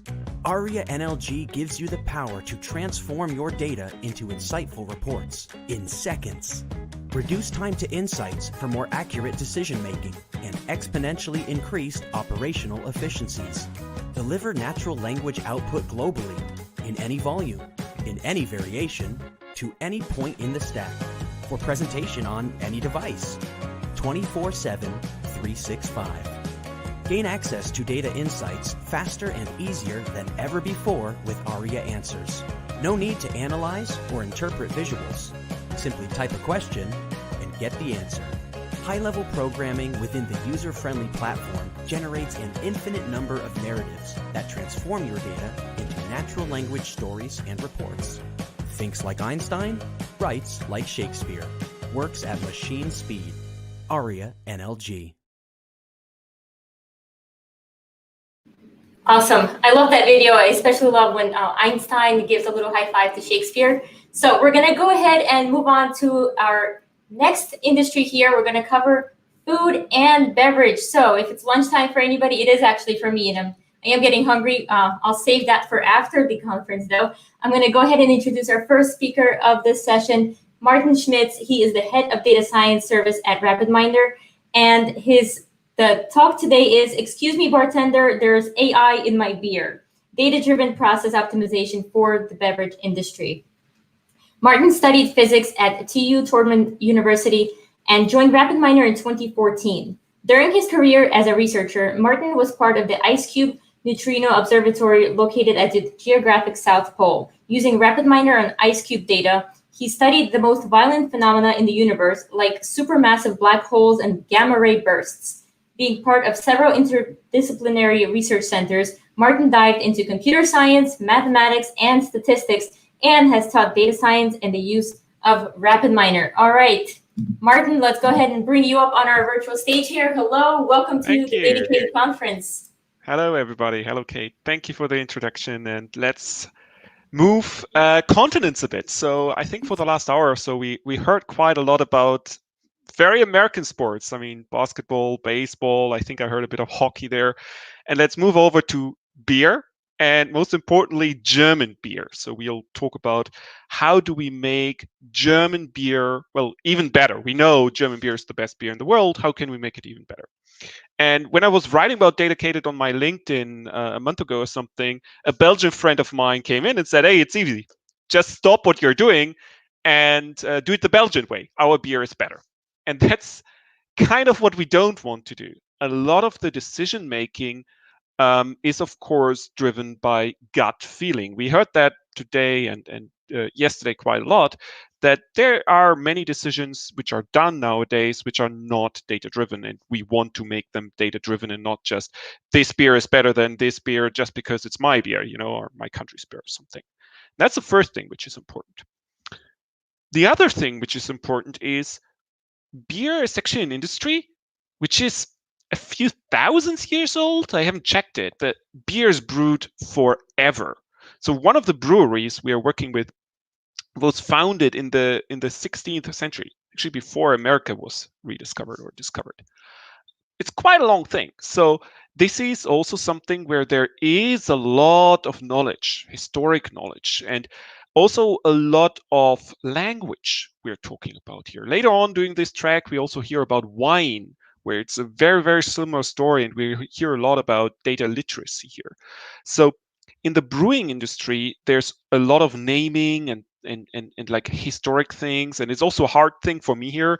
You probably hear I'm German myself, and a lot of the things we're doing in German, and then translating it over to English, or the other way around, translating it from the beer language to the data science language is always a challenge.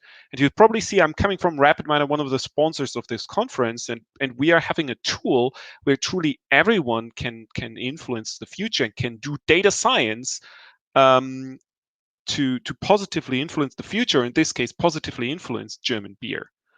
In order to do this, you of course need to know first, what are you doing, or what is the use case? And when we are working with our clients, we first do what we call an AI assessment.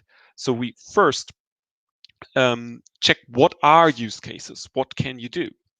And let's have a look at a few of these, what you can do in a brewery. So from right to left, let's start at the end, basically. So what you learn when you're starting to talk to brewmasters or to brewery is, well, there are like merchants or like companies coming and saying, hey guys, I need 3 trucks of beer tomorrow. Okay, thank you. Beer isn't brewed in a day. It needs a while to be brewed, or actually to stand there. So it's and that, well, you may say, hey, why don't you tell these guys, tell us up front? Then they say, no, we now need a truck. And of course, there are situations where you know up front that you need more beer. European Soccer World Cup or Football World Cup is starting next month. Well, we're not sure about Corona here, but in general, this would be something. Or Carnival in Germany is a big thing. There you need a lot more beer and stuff. But then again, forecasts of the volume of trucks, or then again, how much beer you need to create or brew, is of course very, very important. Then in the filling line, like where you take the beer and put it into bottles, there you want to know that there is a predictive maintenance problem. Actually, to be fair, like predictive maintenance, you can look at all of these things here and probably figure out a predictive maintenance case at all of them.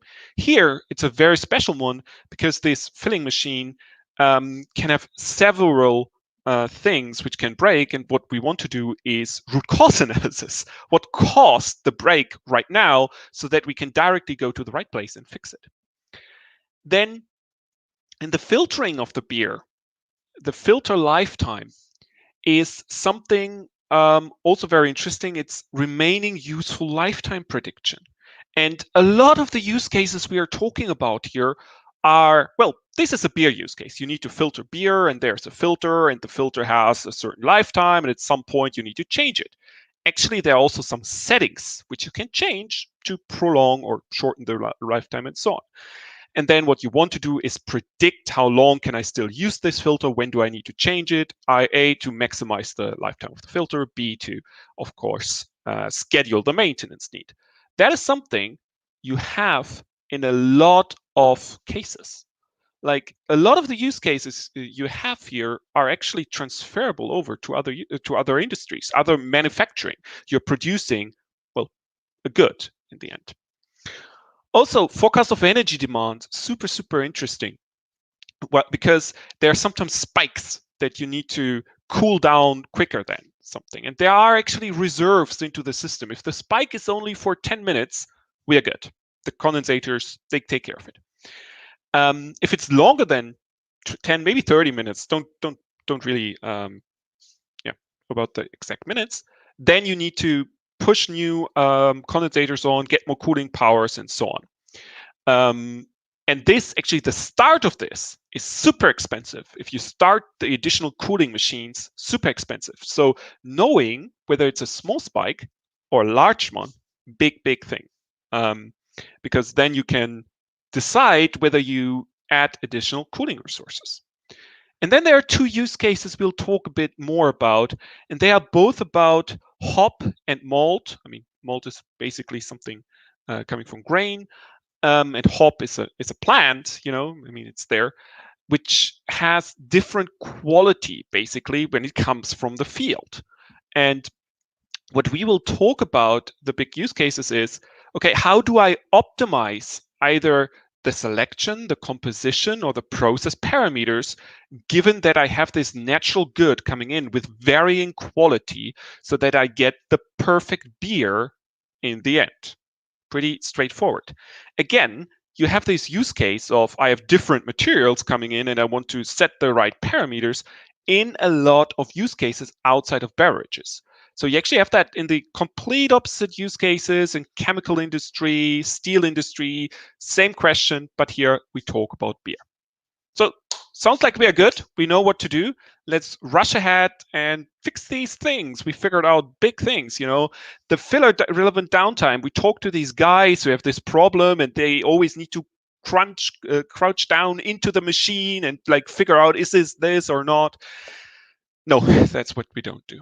There's something very important what we do, which is you need to map the business problem. This is essential. We don't do data science for fun, mostly, but we do this to drive business revenue.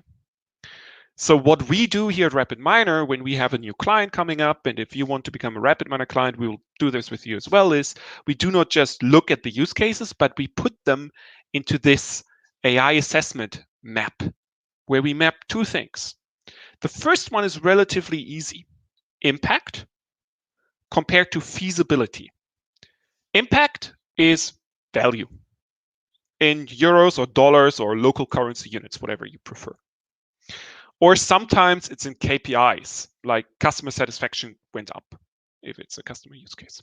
Feasibility is a bit of a mixture. It's including, is the data available? Is the use case solvable from a data science standpoint? It's how do we deploy it? It's differently hard when you do it or not. And you see here our two use cases, malt prediction. I'll talk about this in a second. And hop alpha prediction, where we look about the two ingredients, hop and malt. I have very different points here on the scale of feasibility. They're both important, but why? In the hop alpha prediction, what you want to do is use weather data and so on to define or predict the best harvest time for hop. So you need to take data into account from the farmers and from the farms, which you need to get, and also the predictions you need to deliver not to the brewery, but actually to the farmers who are delivering the hop to the brewery. Way harder. That is one of the reasons why we are looking at malt prediction. What is this? So I said malt has different specifications.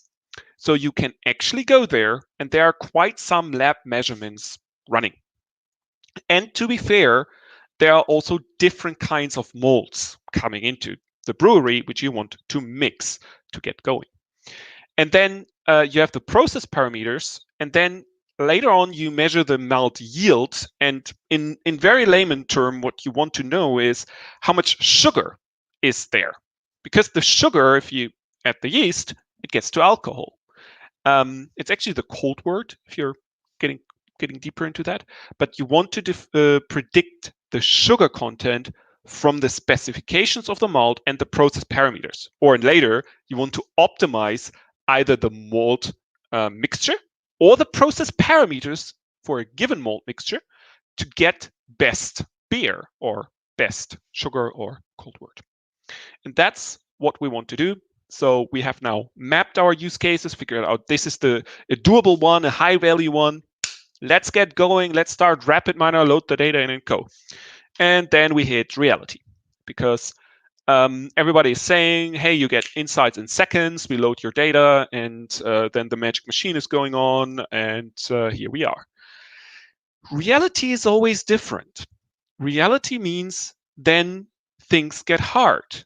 Why does it get hard? Because you need to understand the data. And then again, we're talking about a brewery with supposedly hundreds of years of history and knowledge and also processes going on, which you need to understand of what's going on. And there was something very simple we encountered, which then is very hard, because you think, I know what malt is used. I know it. I know what comes in. And then you have a look at a malt silo. And this is a simulation of it. And well, there's literally a truck coming, putting the malt into the silo, and then there are layers of the different malts coming from different farms, having different ingredients and different properties. And if you open basically the door down here and take malt out of this, this is how the malt falls down into your wagon or whatever you use. And so the first thing is actually you need to calculate what kind of malt was used when. That's only one of the problems you face, which are real life problems, which you probably don't see really in Kaggle problems, because that is, well, it's not fancy data science, but it's necessary. And to understand what is going on, and we could take dozens of these problems, you're like, what is this? And then people are telling you, oh yeah, there's like something later down the road, the hall, let's go over, I explain it to you. You need to understand this. So teamwork is key to success in those use cases. You need to work together. RapidMiner is giving you the platform. It's a visual platform, which is code optional. You can add your Python, you can add your R if you want to, but you don't need to. So this gives also brewmasters the option to run the analytics and do the data pre-processing on their own or together with the data scientist. And the more complex the data sets, the more, I mean, everybody can think about, okay, this is how basketball works. You know, I'm a German, I have no clue about basketball, but I know the fundamental rules. It could follow Artie's talk. Great. If it's going down into chemical equations, beer brewing, steel industry, pharmaceuticals, way harder. And this joint work or work of the expert is something where we are very, very successful with. So what's the result? So we used first only one malt source. So we went for a prototype. And this quick prototype using RapidMiner Auto Model was already giving decent results. I think R squared of 0.8 or something around this line. So it was pretty good. Okay.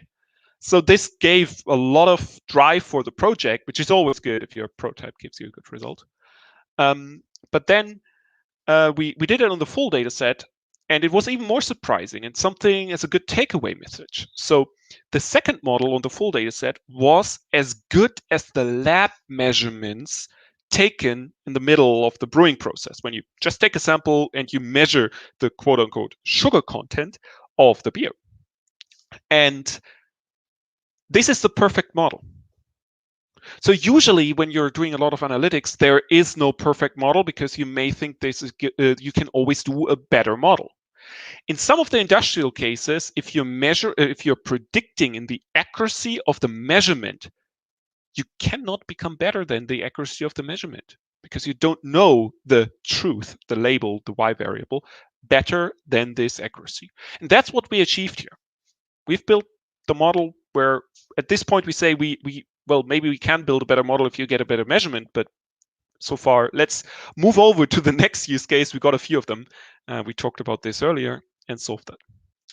So if you're interested in learning more about these things, we actually, the 6 use cases I mentioned in the beginning, we just published a blog post walking you through this and explaining again the different ones. You can, of course, look at the recording again, but if you want to have a written version, rapidminer.com/blog. And then also supply chain, the truck comes here and says, hey, I need 3 trucks of beer. How do you handle these things? What are our approaches to do that? Check out our blog. Awesome. Thank you so much, Martin. I was going to come back here with a beer, but I didn't have one of the best German beers. So I'm like, I'm just not going to risk it and stick to my water and coffee for now. Thank you. Thank you so much for that presentation. We do have time for one question. I'll take a question here from Kevin. And he's asking, does consolidation in the beverage industry limit the amount of data that is available since there are fewer companies that are providing the data? Oh, that is a good and that's an American question. Let's say it like that. So, so not necessarily American, but the German brewery market is actually pretty diverse compared to other breweries or other markets where there's a lot more to the. I think there are 4 big players getting more and more. I would rather put it really the other way around. Those 4 or 5 players who have everything really have the ability to build more and more powerful models. And then it's the question, what about middle-sized breweries? Do they have enough data to build good models? That is the good question. But that's a question you see in every industry, every small and medium enterprise who's producing some machine. There's the question, do you have enough data to build powerful models? So far, if you look at the German market, it's not as with the very big ones like Heineken and Anheuser-Busch and so on. They have a few brands here, but it's more diversified. And this is also not done with one of the super large ones, and it works pretty decently. So I would say short, no. No. Okay. All right. Yeah, I assumed so because the data is still there, right? It's just formatted. Yep. It's consolidated across smaller number of companies. But Martin, I learned a lot today about the beer industry. So thank you so much for educating us. And like you mentioned, rapidminer.com/blog can provide you with additional case studies and articles. So go ahead and check that out. All right, Martin, thank you so much. We're going to go ahead and keep this data party moving. All right, our very next speaker, I'm going to go ahead and bring up Kendall Ruber. She is a data science and analytics at Yum Brands. Today, she's going to talk to us about the voice of the customer, how you can use natural language processing and social media to extract customer feedback. Kendall is a data analyst at Yum Brands, parent company of KFC, Taco Bell, Pizza Hut, and the Habit Burger Grill. Thank you, Kendall. I was hungry enough until I read your bio. Now I'm even more hungry. She's also a part-time statistics instructor for University of Louisville graduate programs. In her role at Yum Brands, she is responsible for extracting and analyzing data from the company's various subsidiaries, ranging in areas from food safety to cybersecurity across the brand's international markets. I'm going to go ahead and bring Kendall up on our virtual stage here. Hello, welcome to the DATAcated Conference. I appreciate your patience kind of hanging out there backstage. Yeah, thank you. Can you hear me okay? I can hear you, I can see you. I'm gonna hop off the stage and you've got the next 10 minutes and I'll share your presentation. All right. Okay, so thank you, Kate, for the introduction. And I guess we can go ahead and jump in.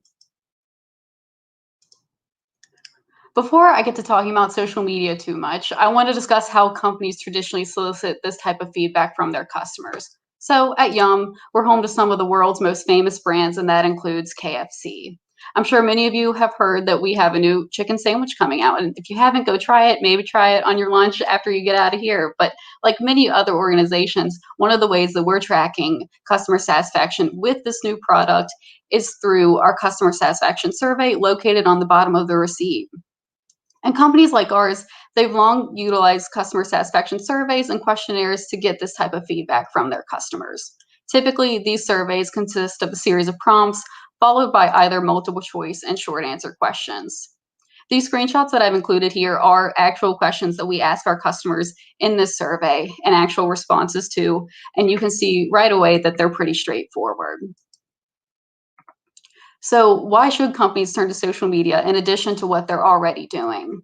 First, there are a lot of limitations with surveys. So these questions, they're directly prompted to the customer, and the answers, they're often pre-selected. So this is really going to limit both the type and the depth of the feedback that we can receive from them. But with social media, on the other hand, most times that feedback is raw, honest, and unsolicited. And I think that this is where we gain the most insight from the customers, because that's truly, I like to say, what they're saying out in the wild, but that's what they're saying about our brands or our products without us directly prompting them. Next, social media, it has a large scale. So I'm sure many of you have noticed that going viral seems to be the new large scale form of advertising. And with social media, you just want to make sure that you're going viral for the right reasons. I will give that caveat, but we can reach both current and potential customers at a global level. So think of people doing things like TikTok challenges or maybe making mock recipe videos with our products. And lastly, we do want to show that when customers speak, we listen. Incorporating feedback from the customers is going to be key to our long-term brand and product success, and also shows that we're engaging our audience. So you might be wondering, where do I begin? And like a lot of analytics roles, most of our heavy lifting is going to be done in the text cleansing and the pre-processing of this data. For this project, I downloaded the Sentiment 140 dataset. It's publicly available on Kaggle. This dataset contains a bunch of tweets, 1.6 million to be exact, but to give us more of a focus around this analysis, I narrowed these tweets to only those containing the word iPhone. So this is kind of mirroring how we would want to center it around a specific product or service if you were doing this for your company. And this visual, it'll show the various stages of text cleansing, starting first with our raw input and going all the way to our new cleansed column. The first thing that we want to do is just some basic formatting around the text. So converting everything to lowercase, getting rid of some Twitter handles that might be in there, and tokenizing our tweets so they can be processed in the next steps. After that, we might want to remove stop words. So stop words are words like and, the, and but that are very common in both written and spoken English, but don't really provide a whole lot of insight into what our customer is actually talking about. And here, our stop words are chosen from NLTK's out-of-the-box stop words dictionary, but also with other industry and company-specific terms that are added as well. So one of the terms that I added here was phone. And if you think of that example, like, yes, we're talking about an iPhone. That's something that customers are probably going to be mentioning all over the place. But is it really specific? And is it really giving us more insight into the product than what we already know? Probably not. So we would want to go ahead and remove those. After that, lemmatization can help avoid a lot of redundancy in your data. And so what lemmatization does is it takes words like run, running, and ran and converts them to their root word run. And with all of those words, you can see that they're essentially conveying the same idea. Somebody or something is running. But going ahead and converting those 4 or 5 words down to one word is going to reduce a lot of the repetitiveness that we have. And you can see this here in our example where first the customer says, my iPhone is broken. And after the lemmatization, it takes that word broken and converts it to break. And then finally, we are left with our cleansed text column. So I want to give the disclaimer that this is absolutely, by all means, no comprehensive list of all the tools that you can use to clean your data, but it is a great place to start. You can see here that we have reduced the length of our tweet down to about 1/3 of what it was originally, also with removing a lot of the filler words that were in there before and just some of the extra noise. And now we're left with only the most relevant information to what our customer is talking about. And in our next slides, I'll show you all how we can take this cleansed data and use it to gather further insight. And first here, I want to start with a very popular way to visualize data that I assume most people on this call are probably familiar with, which it's called a word cloud. If you're not familiar with a word cloud, the more frequently a word is mentioned in your text, the larger it will show up in the visual. And so these, I think, are a great, quick and simple way to get a high-level view of what your customers are talking about. And so I'd like you all to go ahead and take a quick look and notice if there's any words that stand out to you in particular. So for me, there were 3 words here that stood out. First, we had 3G. Second, there was a few different Twitter words. And then lastly, Bitly. So you might be wondering, okay, like, why is she focusing on these old releases and these old technologies that all seem to be released in 2008? Well, if you're familiar with the Sentiment 140 dataset, you might know that those tweets were extracted in 2009. And so for me, I think this is definitely one of my favorite slides in this presentation and one of the most important because it really demonstrates how crucial timing and context is to text analytics. If we were to pull these tweets today, we would very likely not get these same results. And full disclosure, I was literally Googling what some of these terms were because 2008 was a long way before I had an iPhone. But it does show companies like Apple or maybe even Apple's competitors that the customers were in fact talking about these new releases. And so they're talking about their new products, demonstrating their engagement with the brand and with the tool and the impact that these new releases had on their lives.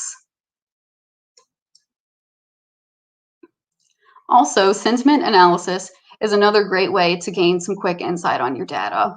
And on the left-hand side, we have some sample tweets, and keep in mind, they probably don't make a whole lot of grammatical sense, but that is because they've already been through the cleansing stage. But you can see here overall how your customers are feeling toward your product, whether it's something that's maybe good, bad, or maybe even neutral.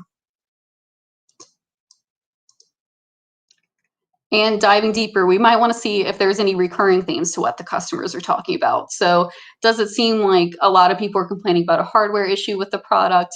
Does our battery tend to die frequently? Or what are people using the phone to do in their daily lives? And one way that we can study this is to perform text clustering. So with this data set in particular that I use for the example, the tweets are not previously labeled. And so that's where we need to use unsupervised machine learning algorithms. Like in this case, I use k-means to cluster our tweets into clusters based on their subject matter. And so this is done by converting each word in a tweet into a number so it can be processed by the machine. That number is further processed into an array.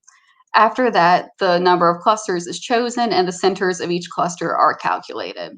From there, a data point will be assigned to a cluster depending on whichever center it is closest to. And here in our visual, the centers of each cluster are denoted by the large gray dots. And so as you add more data to the model, more tweets are created and collected. Both the clusters and their centers are going to be continually updated. And here we are resulting in about 5 different clusters. And so these are the results of some of our clusters showing the top 20 words for each of them. And I went through and highlighted some words that when I was going through these stood out to me. But as you read through the words yourself, you might notice that each cluster kind of tends to lean toward an overall theme. And so from that, each cluster is labeled according to its theme, resulting in clusters for upgrades, 3G, software and app updates, Twitter, and product inquiries and feedback.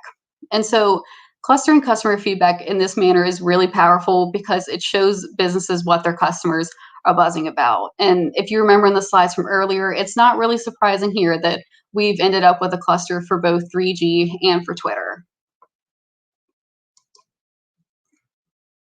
And with cluster analysis, it's always a great idea to preview your data to make sure that you agree with the clusters that you're getting and that those classifications seem logical. And so I did end up having 5 clusters, but for the sake of time here, I'm showing a preview of tweets classified under our 3G category. And so if you go ahead and look at the tweets on the far left-hand side, that's our original data, raw input, before it went through any processing. And you can kind of see why this model associated these tweets with each other, and then ultimately why it ended up clustering them together. And to close out the presentation, I wanted to provide you guys with some ideas on how you can apply this in your own organization. So tying back to how we might apply this to the KFC chicken sandwich, could we maybe identify areas of improvement with the product? Could we create a hashtag to directly engage with the customers? Or could we potentially take customers who've raved about the product and give them discounts or coupons to purchase more? So here, the opportunities are truly endless, whether you're like me, whether you're like me in the food and beverage industry, or maybe you belong elsewhere. And so that wraps up my presentation. The code and slides for this will both be available on my GitHub, but if people would like to reach out on LinkedIn, that's more than okay too. And I wanted to thank you all for your time, and I hope that you feel inspired to do this type of analysis in your own organization. And now I'm ready to take questions from Kate. Absolutely. Kendall, thank you so much for the presentation. Really, really insightful, and you've covered so much in such a short amount of time. Really appreciate this. We do have so many questions and comments that have come in. We'll take two quick questions from the audience here. We'll start with Nicole. She's asking, what platform did you use to cleanse the text on your journey here? Yeah, so this is all done in Python. Python.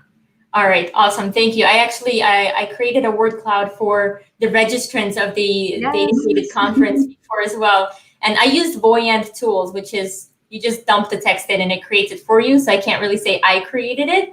So that's awesome. And then we'll take a question here from Carolina. She's asking, do you have challenges with responses containing slang or sarcastic comments? Yes, so I would definitely say that that is one of the biggest caveats to doing text analytics, is that it's not so great on picking up on slang or sarcasm, like you mentioned too. And as more people use the tools, they do learn continuously, and so they get better and better. But that's definitely something that when you're going through the analytics, you want to preview your results to make sure that you're not getting a whole lot of misclassifications like that, or you're controlling for it as best as you can. Yes, absolutely. If you do have time, Kendall, there are plenty of questions on word clouds and NLP and all of that good stuff and social media coming at you that we simply don't have the time to address here live. But I definitely want to thank you again for the great presentation. Yes, thank you. All right, so we're going to go ahead and keep the data party moving. So we heard about beer, we heard about KFC, and now we're actually going to talk about wine. So let me bring up our very next speaker here. We're going to introduce Kathy Hughes. She is the co-founder at Enolytics, author of Hungry for Wine. And today she's going to talk to us about wine plus data, an unlikely union. Kathy Hughes is an award-winning journalist and entrepreneur and an engaging public speaker. She's the co-founder and CEO of Enolytics, a data-driven business intelligence provider to the beverage alcohol companies around the world. She's a columnist for Forbes about the business and politics for the wine industry, and she writes for Inc.com about mindfulness practices for entrepreneurs, particularly in the hospitality industry. She's a featured commenter for Reign of Terror, episode of the Netflix series Rotten, which has been nominated for an Emmy Award. Enolytics is a featured protagonist in a Harvard Business School case study in business analytics. All right, without further ado, I'm going to go ahead and bring Kathy up on our stage. Kathy, appreciate your patience hanging out there. Thank you so much for taking the time to speak at the DATAcated conference. I'm so hanging out, Kate. I'll hang out for you anytime. So thank you so much for having me. And I wanted to just give kudos for sure to Martin and Kendall, who just spoke before me. They each reached out ahead of time to just make sure that we had our content together and that we weren't overlapping. And great job, the both of you. And I'm super excited to sort of bring some perspective around wine and data and sort of this unlikely pairing of wine and data to the stage here, to the conference. So what I'd like to invite you to do is to think about the experience of wine, to think about tasting wine, to think about how wine gets into your glass, to think about what it took to bring that wine to your table. Normally we think about the vineyard, we think about the salesperson, we think about the people, maybe the restaurant or the sommelier that you really like. What I'd really like to do today is to kind of reimagine that experience, that journey through the lens of data. So let's think about it in 4 different ways. So each step of the journey creates their own kind of data, right? So let's think about the first step of the wine experience, which is in the vineyard. There are vineyards all over the world. There's vineyards in every single US state. And I'm sure, most countries are just, because of climate change, sort of the vineyard acreage is growing all the time. So what kind of data do you get from the vineyard? You get viticultural data, you get climate data, you get precipitation data, you get yield, you get a lot of information, as a matter of fact, that informs the conversation around sustainability and environmental change and global warming and that sort of thing.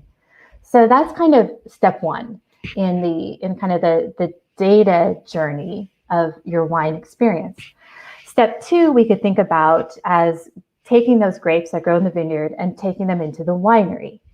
So, so maybe you know about wines like Sauvignon Blanc that are made in steel tanks, or maybe you know about wines from Burgundy that use oak barrels. So there's a lot of data generated within sort of the winery itself, the building of the winery itself, both in terms of the financial implications of some of those decisions around making wine, but also in terms of things like blending and alcohol levels and fermentation process and things like that. So that's kind of step two. We go from the vineyard into the winery, and then it goes out to the market. And so we've got sales and marketing data, which is sort of a beast of its own, if you want to think about it like that. And some of the areas that are especially topical right now around data for wine is in e-commerce.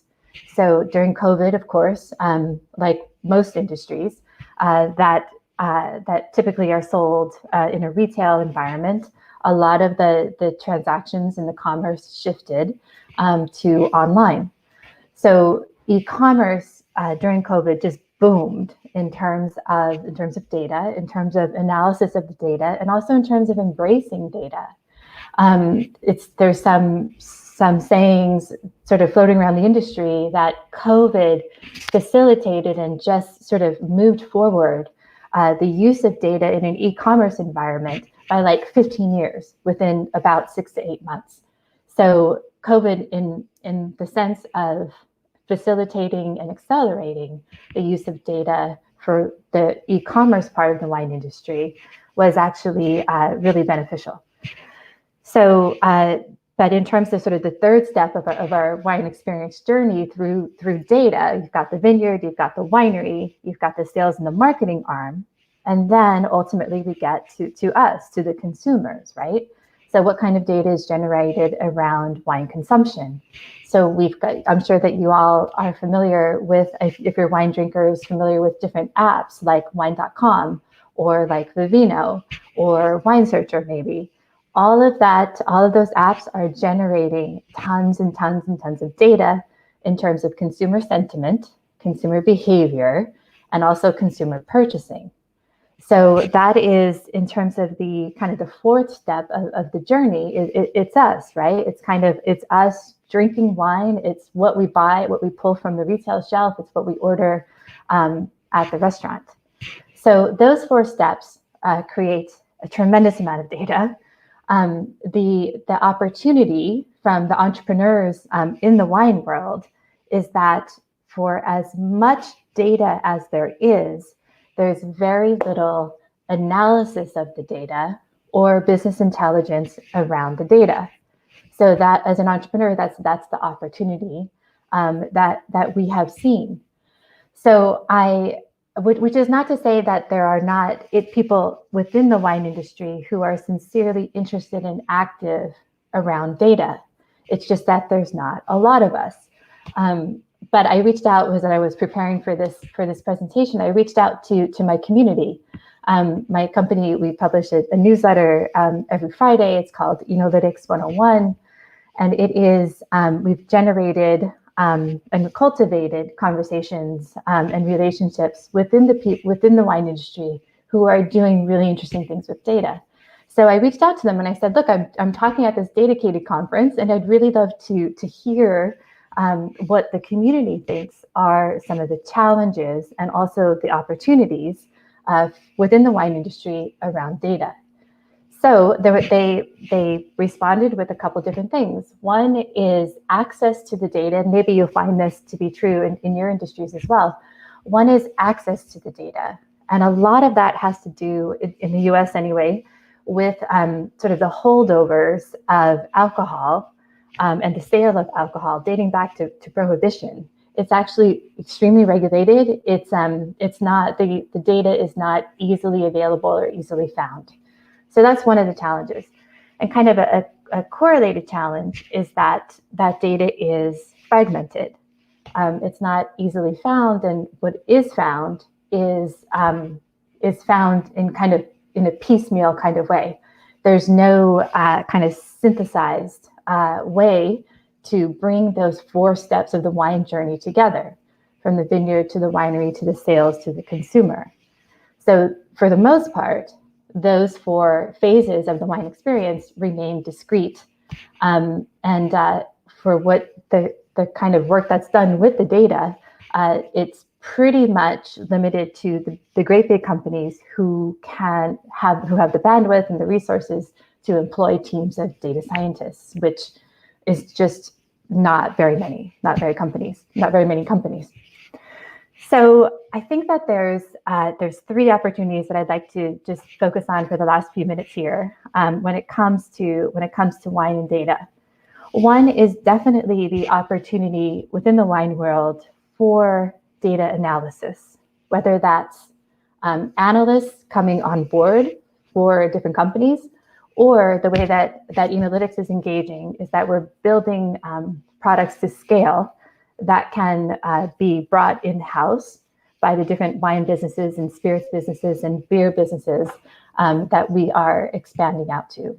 So the opportunity is the lack of analysis, the lack of business intelligence around the data. So and how, what's the chance for entrepreneurs especially to fill that gap. The second opportunity is around education. So education about data. And for this, Analytics has partnered with the Data Lodge and Valerie Logan, who is a former VP for analysis at Gartner and Avanta, and she coined the concept of ISL, information as a second language. So this idea of data literacy is her domain expertise, and what we've teamed up to do is to bring and develop a dialect of data literacy for the wine and spirits world. So we're really excited about that. We're really excited about bringing education around data to this industry. So the opportunity is for business intelligence and analysis. That's the first opportunity. The second opportunity is for education and data literacy.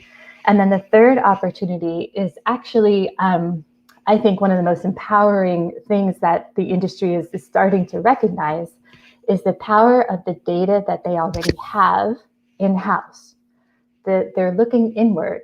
Rather, I had some of our early clients say to us, I get the power of Vivino data and Amazon data and Google Analytics. I get it, but don't we in our little winery already have data of our own? And so what's been happening is this look inward, and it's totally true. There's an increased appreciation for the data that a wine business or a spirits business or a distillery or brewery already has, whether that's e-commerce data, their own customer database, whether that's their viticultural data, whether it's their production data, their marketing data, the social media data, as you heard from Kendall. All of those are opportunities for analysis. And what I'm definitely seeing is this look inward for actually businesses within the spirits and wine and beer world to get more intimate around their own data, rather than sort of look outward, which is a little bit overwhelming for an industry like the wine world that is already a little bit behind the curve when it comes to data analysis. It's really, I think, exciting to see the wineries look inward and start with their own data. So yeah. So just to recap real quick, Kate, thinking about the wine experience through those 4 steps of the journey and thinking about it through the lens of data. So data in the vineyard, data in the winery, the sales and marketing data, and finally consumer data. And then the 3 opportunities around data within the wine and spirits world. The first is for analysts and business intelligence. The second would be for education. especially data literacy. And the third would be to the opportunity for businesses to use the data and monetize the data that they already have. So let me kind of wrap up with that. Awesome. Thank you so much, Kathy. I love the presentation. I love your story. We got a lot of great comments and questions that came in here. I'll start with one that was pretty funny from Jeff. He says, doesn't the adage go, beer than wine, always fine? or it's also sort of wine is fine, but liquor is quicker, right? I don't know. Yeah, there's a saying in Russian that I'm aware of. I'm not sure about the American versions. But I haven't heard of ISL before, so that's actually pretty interesting. We did have some comments around that as well. That it's a pretty new term for me. So it's information as a language or second language. Yeah, ISL, information as a second language, and I see Valerie Logan in the chat box there. And the Data Lodge is her company, and there is also we've made announcements around our partnership, and just really excited to take that concept and raise the bar around awareness and education about data within the wine and spirits world with Val's help and with sort of this ISL, or information as a second language. Val thinks that totally in your LinkedIn profile, Kate, you should have, I'm fluent in data. Maybe you're fluent in French, maybe you're fluent in German, but are you, add you're fluent in data to it as well. Yeah, absolutely. I agree. We'll take a question here from Jeffrey. He's asking, were your analytics affected by supply chain constraints over the last year? Definitely, and thank you for that question. So something that we're seeing when we work with e-commerce data, for example, and also depletion data, which is how alcohol moves throughout the system in the US anyway, is that 2019 is the benchmark for 2021. Like wineries and businesses and analysts are just almost kind of saying 2020 was such a wreck that nothing's accurate. Like all of our trending is off, like all of our forecasting is kind of all over the place. So let's kind of focus in on, the first 6 months or the first 3 months of 2019 and benchmark against that for 2021. So there's definitely some adjustments that need to happen. And that makes sense. And just one last question before we let you go from Kelly. What wine pairs best with data? So can I just sort of say something funny? And Kate, you did a great job by pronouncing my last name, but that's the first question that I get asked most often is, how do you pronounce your last name? The second question that I get asked most often is, what's my favorite wine? To which I cheekily reply, the wine that's in my glass. Oh, there you go. Perfect. I love it. Well, Kathy, thank you so much for the amazing presentation. Thank you for sharing your story with us and for taking some of our questions. Really appreciate your time here. Absolutely. And please do reach out over LinkedIn. I'm happy to connect or to make connections for other people in the industry or who are doing some really exciting things. Thanks, awesome. Kate. Thank you so much. All right. Bye. We're going to hear briefly from one of our sponsors, and then guess what? We're jumping into our last session. So briefly from Sisense. Embed a Sisense dashboard into your site or app in 3 simple steps. First, determine where you would like to embed your dashboard. Second, create a dashboard in Sisense. And third, copy and paste your HTML code, specify the height, and done. Get started today by checking out our dashboard library. All right, let's go ahead and bring up our very next speaker. First, I'm going to take a couple of fries here and enjoy my McDonald's fries. And that should be a hint to you. Yes, we are about to hear from the MIG data scientist, Enrique Olivo, MIG data scientist at McDonald's Canada. And his talk today is, would you like fries with that? He's going to talk to us about recommendation algorithms in the restaurant industry. So Enrique, he's a driven problem solver. He's got a strong background in data analysis and a passion for food. He specializes in recommendation algorithms, also currently serving as a teaching assistant for UT Austin McComb School of Business online program in data science and business analytics. All right, Enrique. Cheers. I'm going to be eating some fries while you talk, and I love how it matches the color of your shirt. This is great. Yeah, there we go. There we go. So thanks so much for the intro, Kate. I wish you kept that picture up because this isn't the most flattering image of me, I gotta say. Haircuts are illegal where I am right now, and my friends say I have a face for radio, not for live streaming. So apologies for what you see on your screen, but don't worry, we're gonna put up some PowerPoint slides so you can look at the Photoshop version of me instead of this current version of me. So if we could switch that just to get the small Enrique and then big PowerPoint version. Thank you so much, Kate. Technology is fascinating. So hello, everyone. My parents are actually watching this right now about a couple of rooms over. So hello to them, hello to you, and all my friends and colleagues who might be hopping in to make sure I don't share any confidential information. Don't worry, I won't. So let me just jump right into it. We only got 10 minutes here. As the title of my talk suggests, would you like fries with that? The bulk of my work is in recommendation systems. Basically figuring out ways to get you to buy more items and to buy more expensive items. And to properly understand the nature of this work I do, I believe the best starting point is to actually unpack that exact title a little bit more. Specifically by asking, do we even need data scientists or algorithms to understand the value there is in asking customers, would you like fries with that? You know, surely it's established knowledge by intuition and by experience that there is value in asking customers that. And to be honest, the answer is yeah, you don't really need someone like me and a statistics degree to tell you that. Come up with any customer-facing company, in fact, in any industry, online or in person, and I think every single one has some kind of recommendation system in place, like McDonald's, would you like fries with that? And many of them are so straightforward that they don't need a data scientist to implement them. And you know what? Let me just trust my computer monitor a little bit. If you see me glancing down at some paper, I did write out my script here, so please pardon that for a little bit. And I forgot to actually jump into this, saying that I want to share these 3 questions as I go on. We might go a little bit out of order, but I want to just jump right into the kind of work I do with recommendation algorithms to get into time.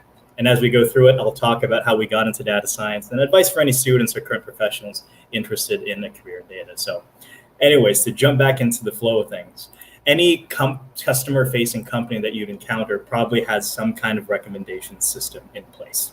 And McDonald's is the example I started with, but if you go to anywhere outside to buy groceries, you'll notice that after you finish your run of shopping for your vegetables, maybe some clothes, electronics, there are magazines and chocolates at the front counter there waiting for you, prodding you, nudging you to see if you'd like some more. If you go and buy a movie ticket, how about some popcorn? Or for $5 extra, we can upgrade you to the 3D version of the movie that you're watching. And online or in person, if you buy a book, you might be recommended books in the same genre or books by the same author. And the examples are pretty much endless of how companies are constantly trying to nudge you to buy more items or more expensive items. And the point I'm trying to make by giving you all these examples is that companies already understand and are actively believing in the power of recommendations. And because of that, there's ample opportunity in today's world for the kind of innovation that data and its associated technologies can provide.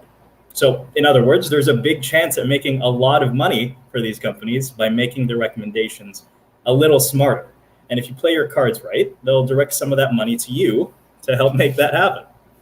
And in my case, it was to help expand on that idea and practice of asking customers, would you like fries with that? The interesting part is probably asking, how am I helping them do that? And essentially, it's by building up a system of what we call collaborative filtering or content-based filtering or user-based filtering, whatever, all kinds of filtering, which basically just seeks to understand the trend of products that are bought together, as well as the trend of which items customers with similar characteristics have bought in the past. And if you look at this graphic long enough, or if you just think about it long enough, you'll realize that the core assumption of this kind of analysis, or algorithmic logic if you want to sound fancy, is that customers will likely order along the lines of trends. So naturally, when you go through the process of running through the calculations of what items are bought together and what items are ordered by people who have similar profiles as you, for the most part, you will not be surprised. Muffins are ordered with coffee and burgers are ordered with fries. And most of the time, This is okay. Generally speaking, people don't want surprises when they order things, especially with food. They want to be gently nudged with their recommendations instead of being shoved, so to speak. And there's still opportunity in that to use data science to provide a more robust and personalized nudging experience, if you will, that goes beyond a blanket suggestion of, would you like some of McDonald's world famous fries? For instance, most people know that muffins go with the coffee, but what type of muffin? Blueberry, fruit and fiber? Data scientists like me can help companies figure out how to do that, answer that question with code that's automated and, of course, scalable.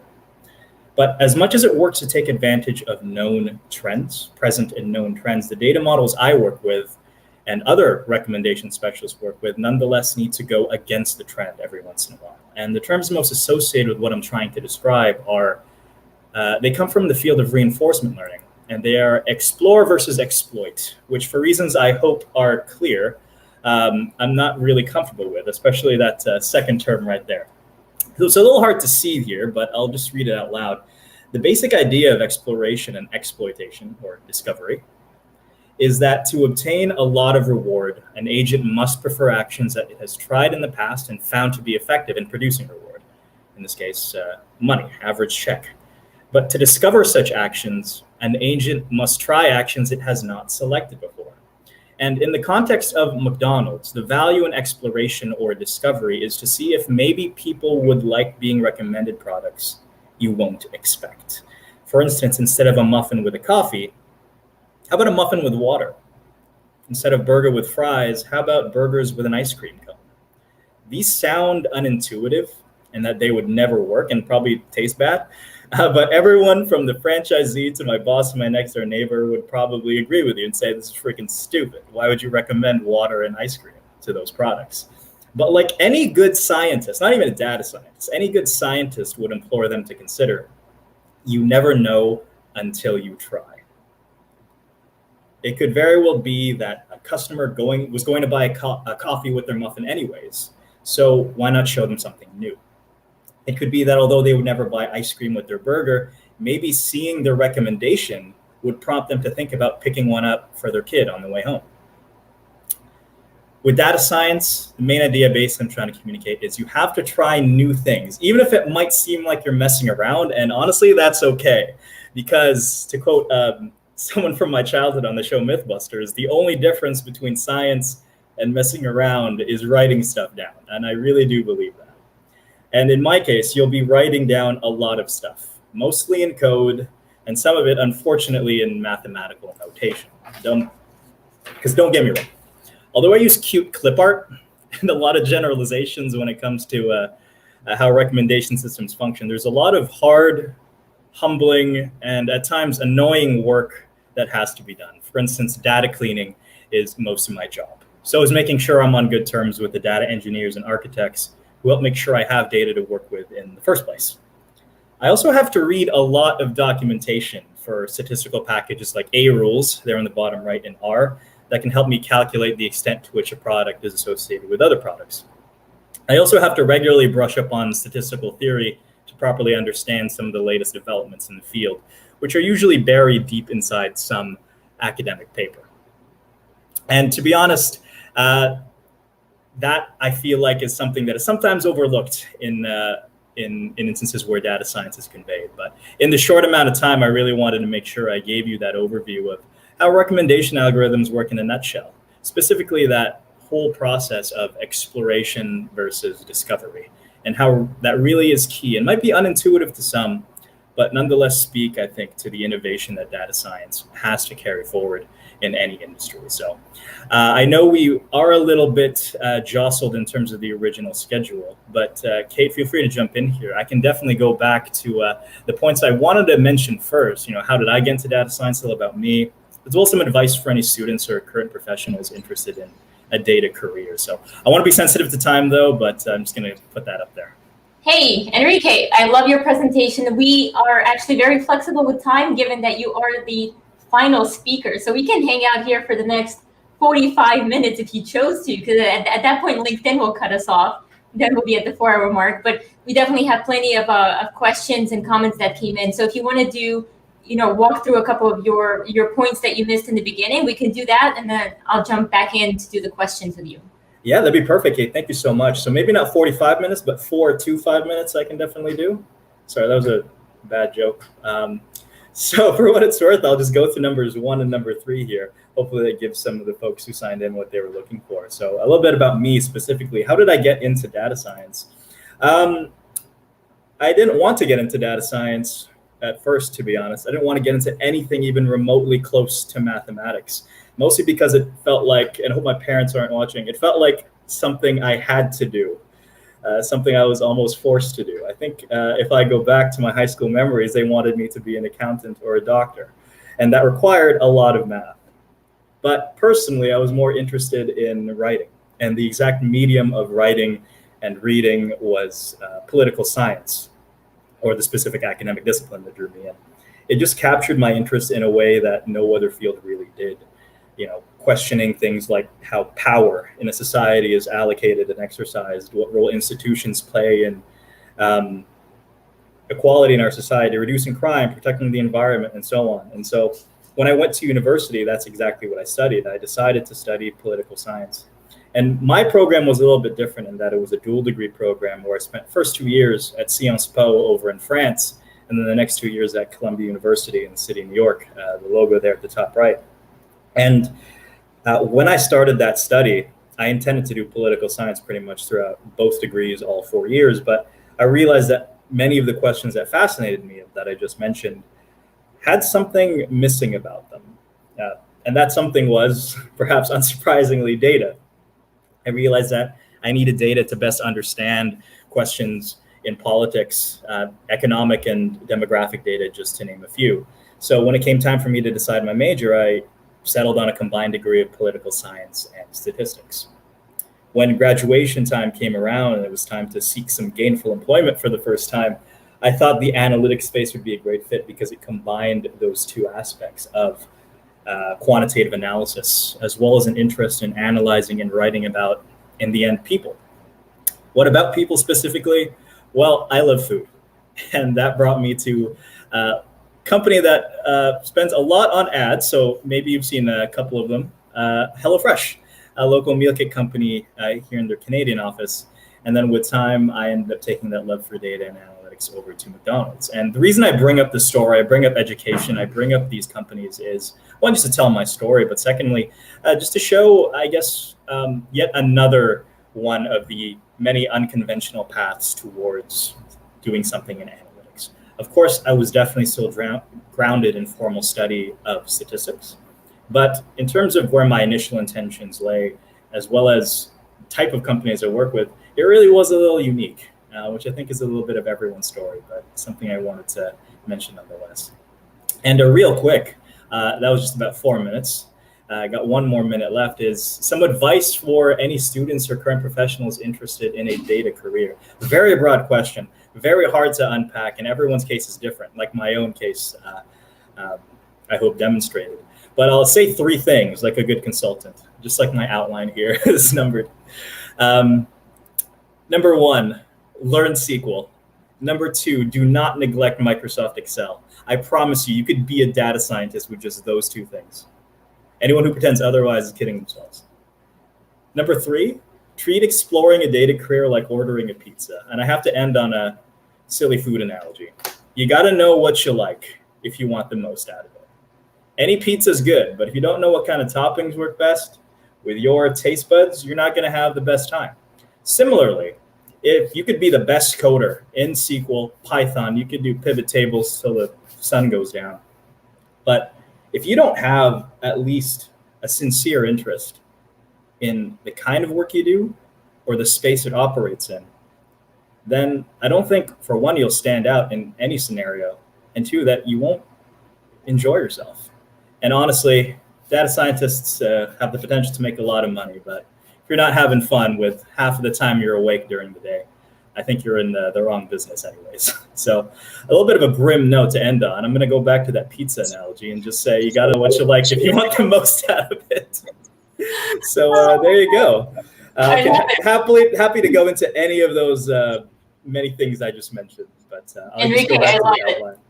Learn to be cool, don't neglect Excel, and treat it like pizza. Absolutely, I love this. And I do want to take a couple of questions. Hopefully you've got time. And for those in the live audience, definitely stick around. We are doing another giveaway after the talk. So I'm going to go ahead and take the very first question here from Martin. And he's asking, one of the big problems with recommender systems at the register is that the person at the register may just not, ask or use the information given. Do you run fraud detection algorithms in this direction? Ooh, that's a great question. Yeah. So I want to make sure I properly understand it as well. And I don't know if fraud is the term that comes to mind, but basically there are people who don't take the recommendations. I think the smarter people would call that endogenous variation. That's just part of the data that you're capturing. Some folks just aren't going to take your data or recommendations. And that's something that primarily affects sample size and considerations for how long you run an experiment and so on. But that filters into one of our main metrics, which is if people aren't taking your recommendation, maybe you got to try something else. So that's definitely its own area within the vast field of recommendation systems. But that's the short version of it, yeah. Absolutely, awesome. Okay, question here from Scott Taylor.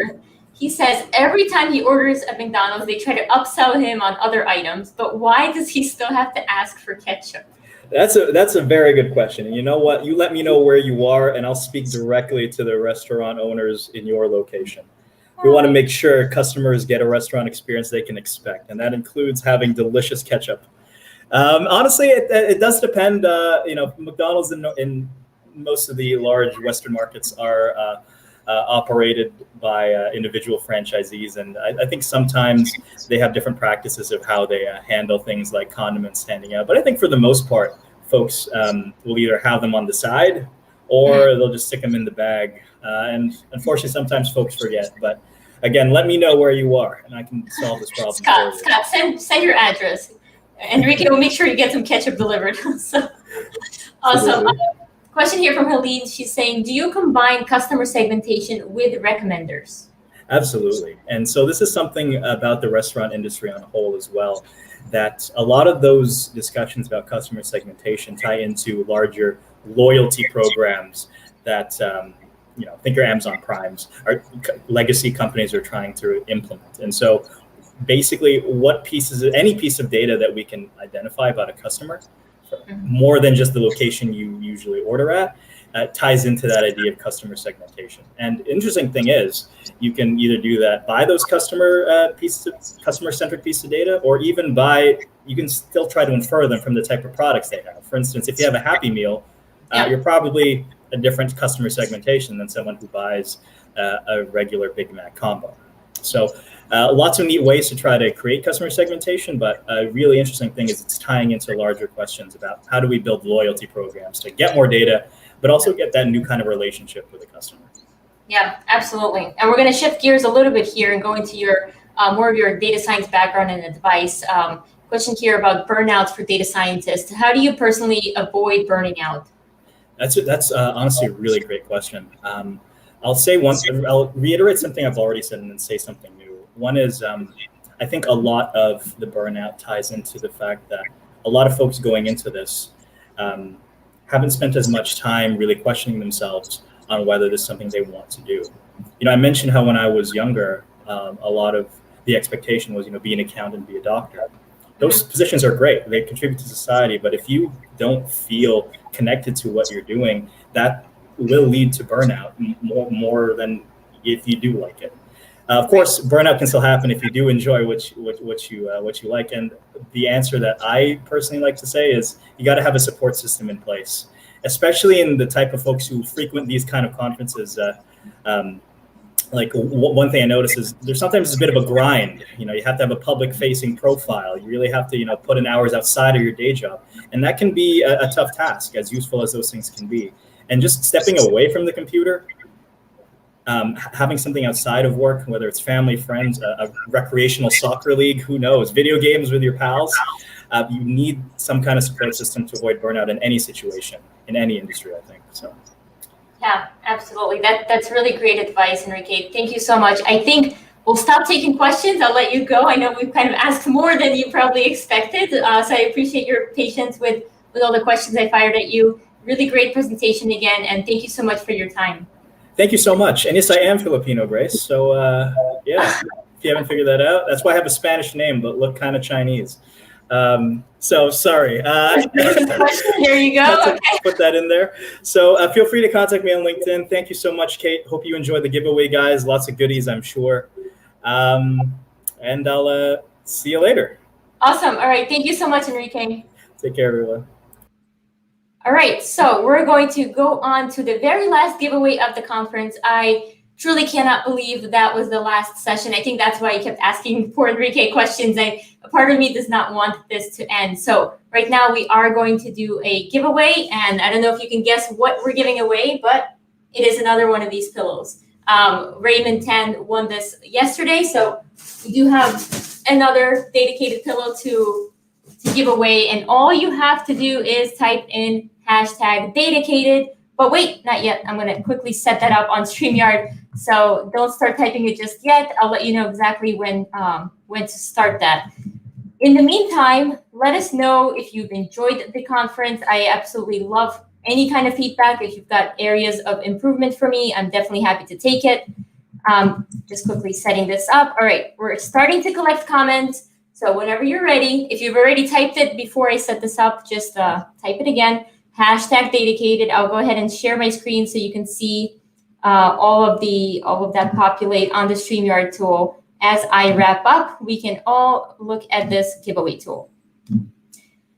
All right, here's the screen. We've got 4 entries. Go ahead and just type in DATAcated if you'd like to enter to win a pillow. Now, as we wrap up, I just want to reiterate, we've covered 6 different industries over the course of about 6 to 7 hours in the past 2 days. We talked about financial services, we talked about healthcare and energy and retail and sports and food and beverage, and hopefully you were able to go away with some really great insights. My personal goal for this conference was truly to uncover some maybe interesting challenges, opportunities, and use cases of data and the role that it plays across these various industries.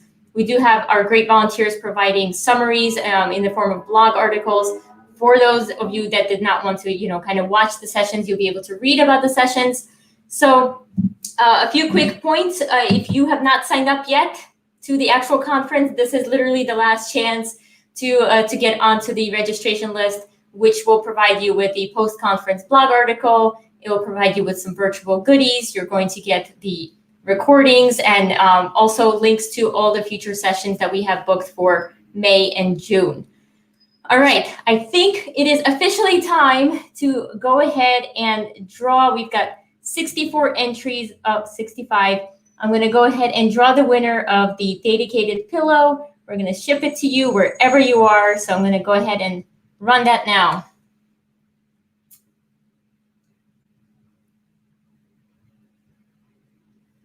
And the winner is Angela. Wow, it tricked me twice. Angela, congratulations. You have won a DATAcated pillow. I'll reach out to get your mailing address and I will ship that out to you. All right, ladies and gentlemen, thank you so much for sticking around to the end. I really, really appreciate all of the support that I've seen across the data community, and really hope to see you again at a future DATAcated conference. We'll likely have another one in the fall of this year. So thank you again and have a great rest of your week. I'm going to go eat my McDonald's fries and relax.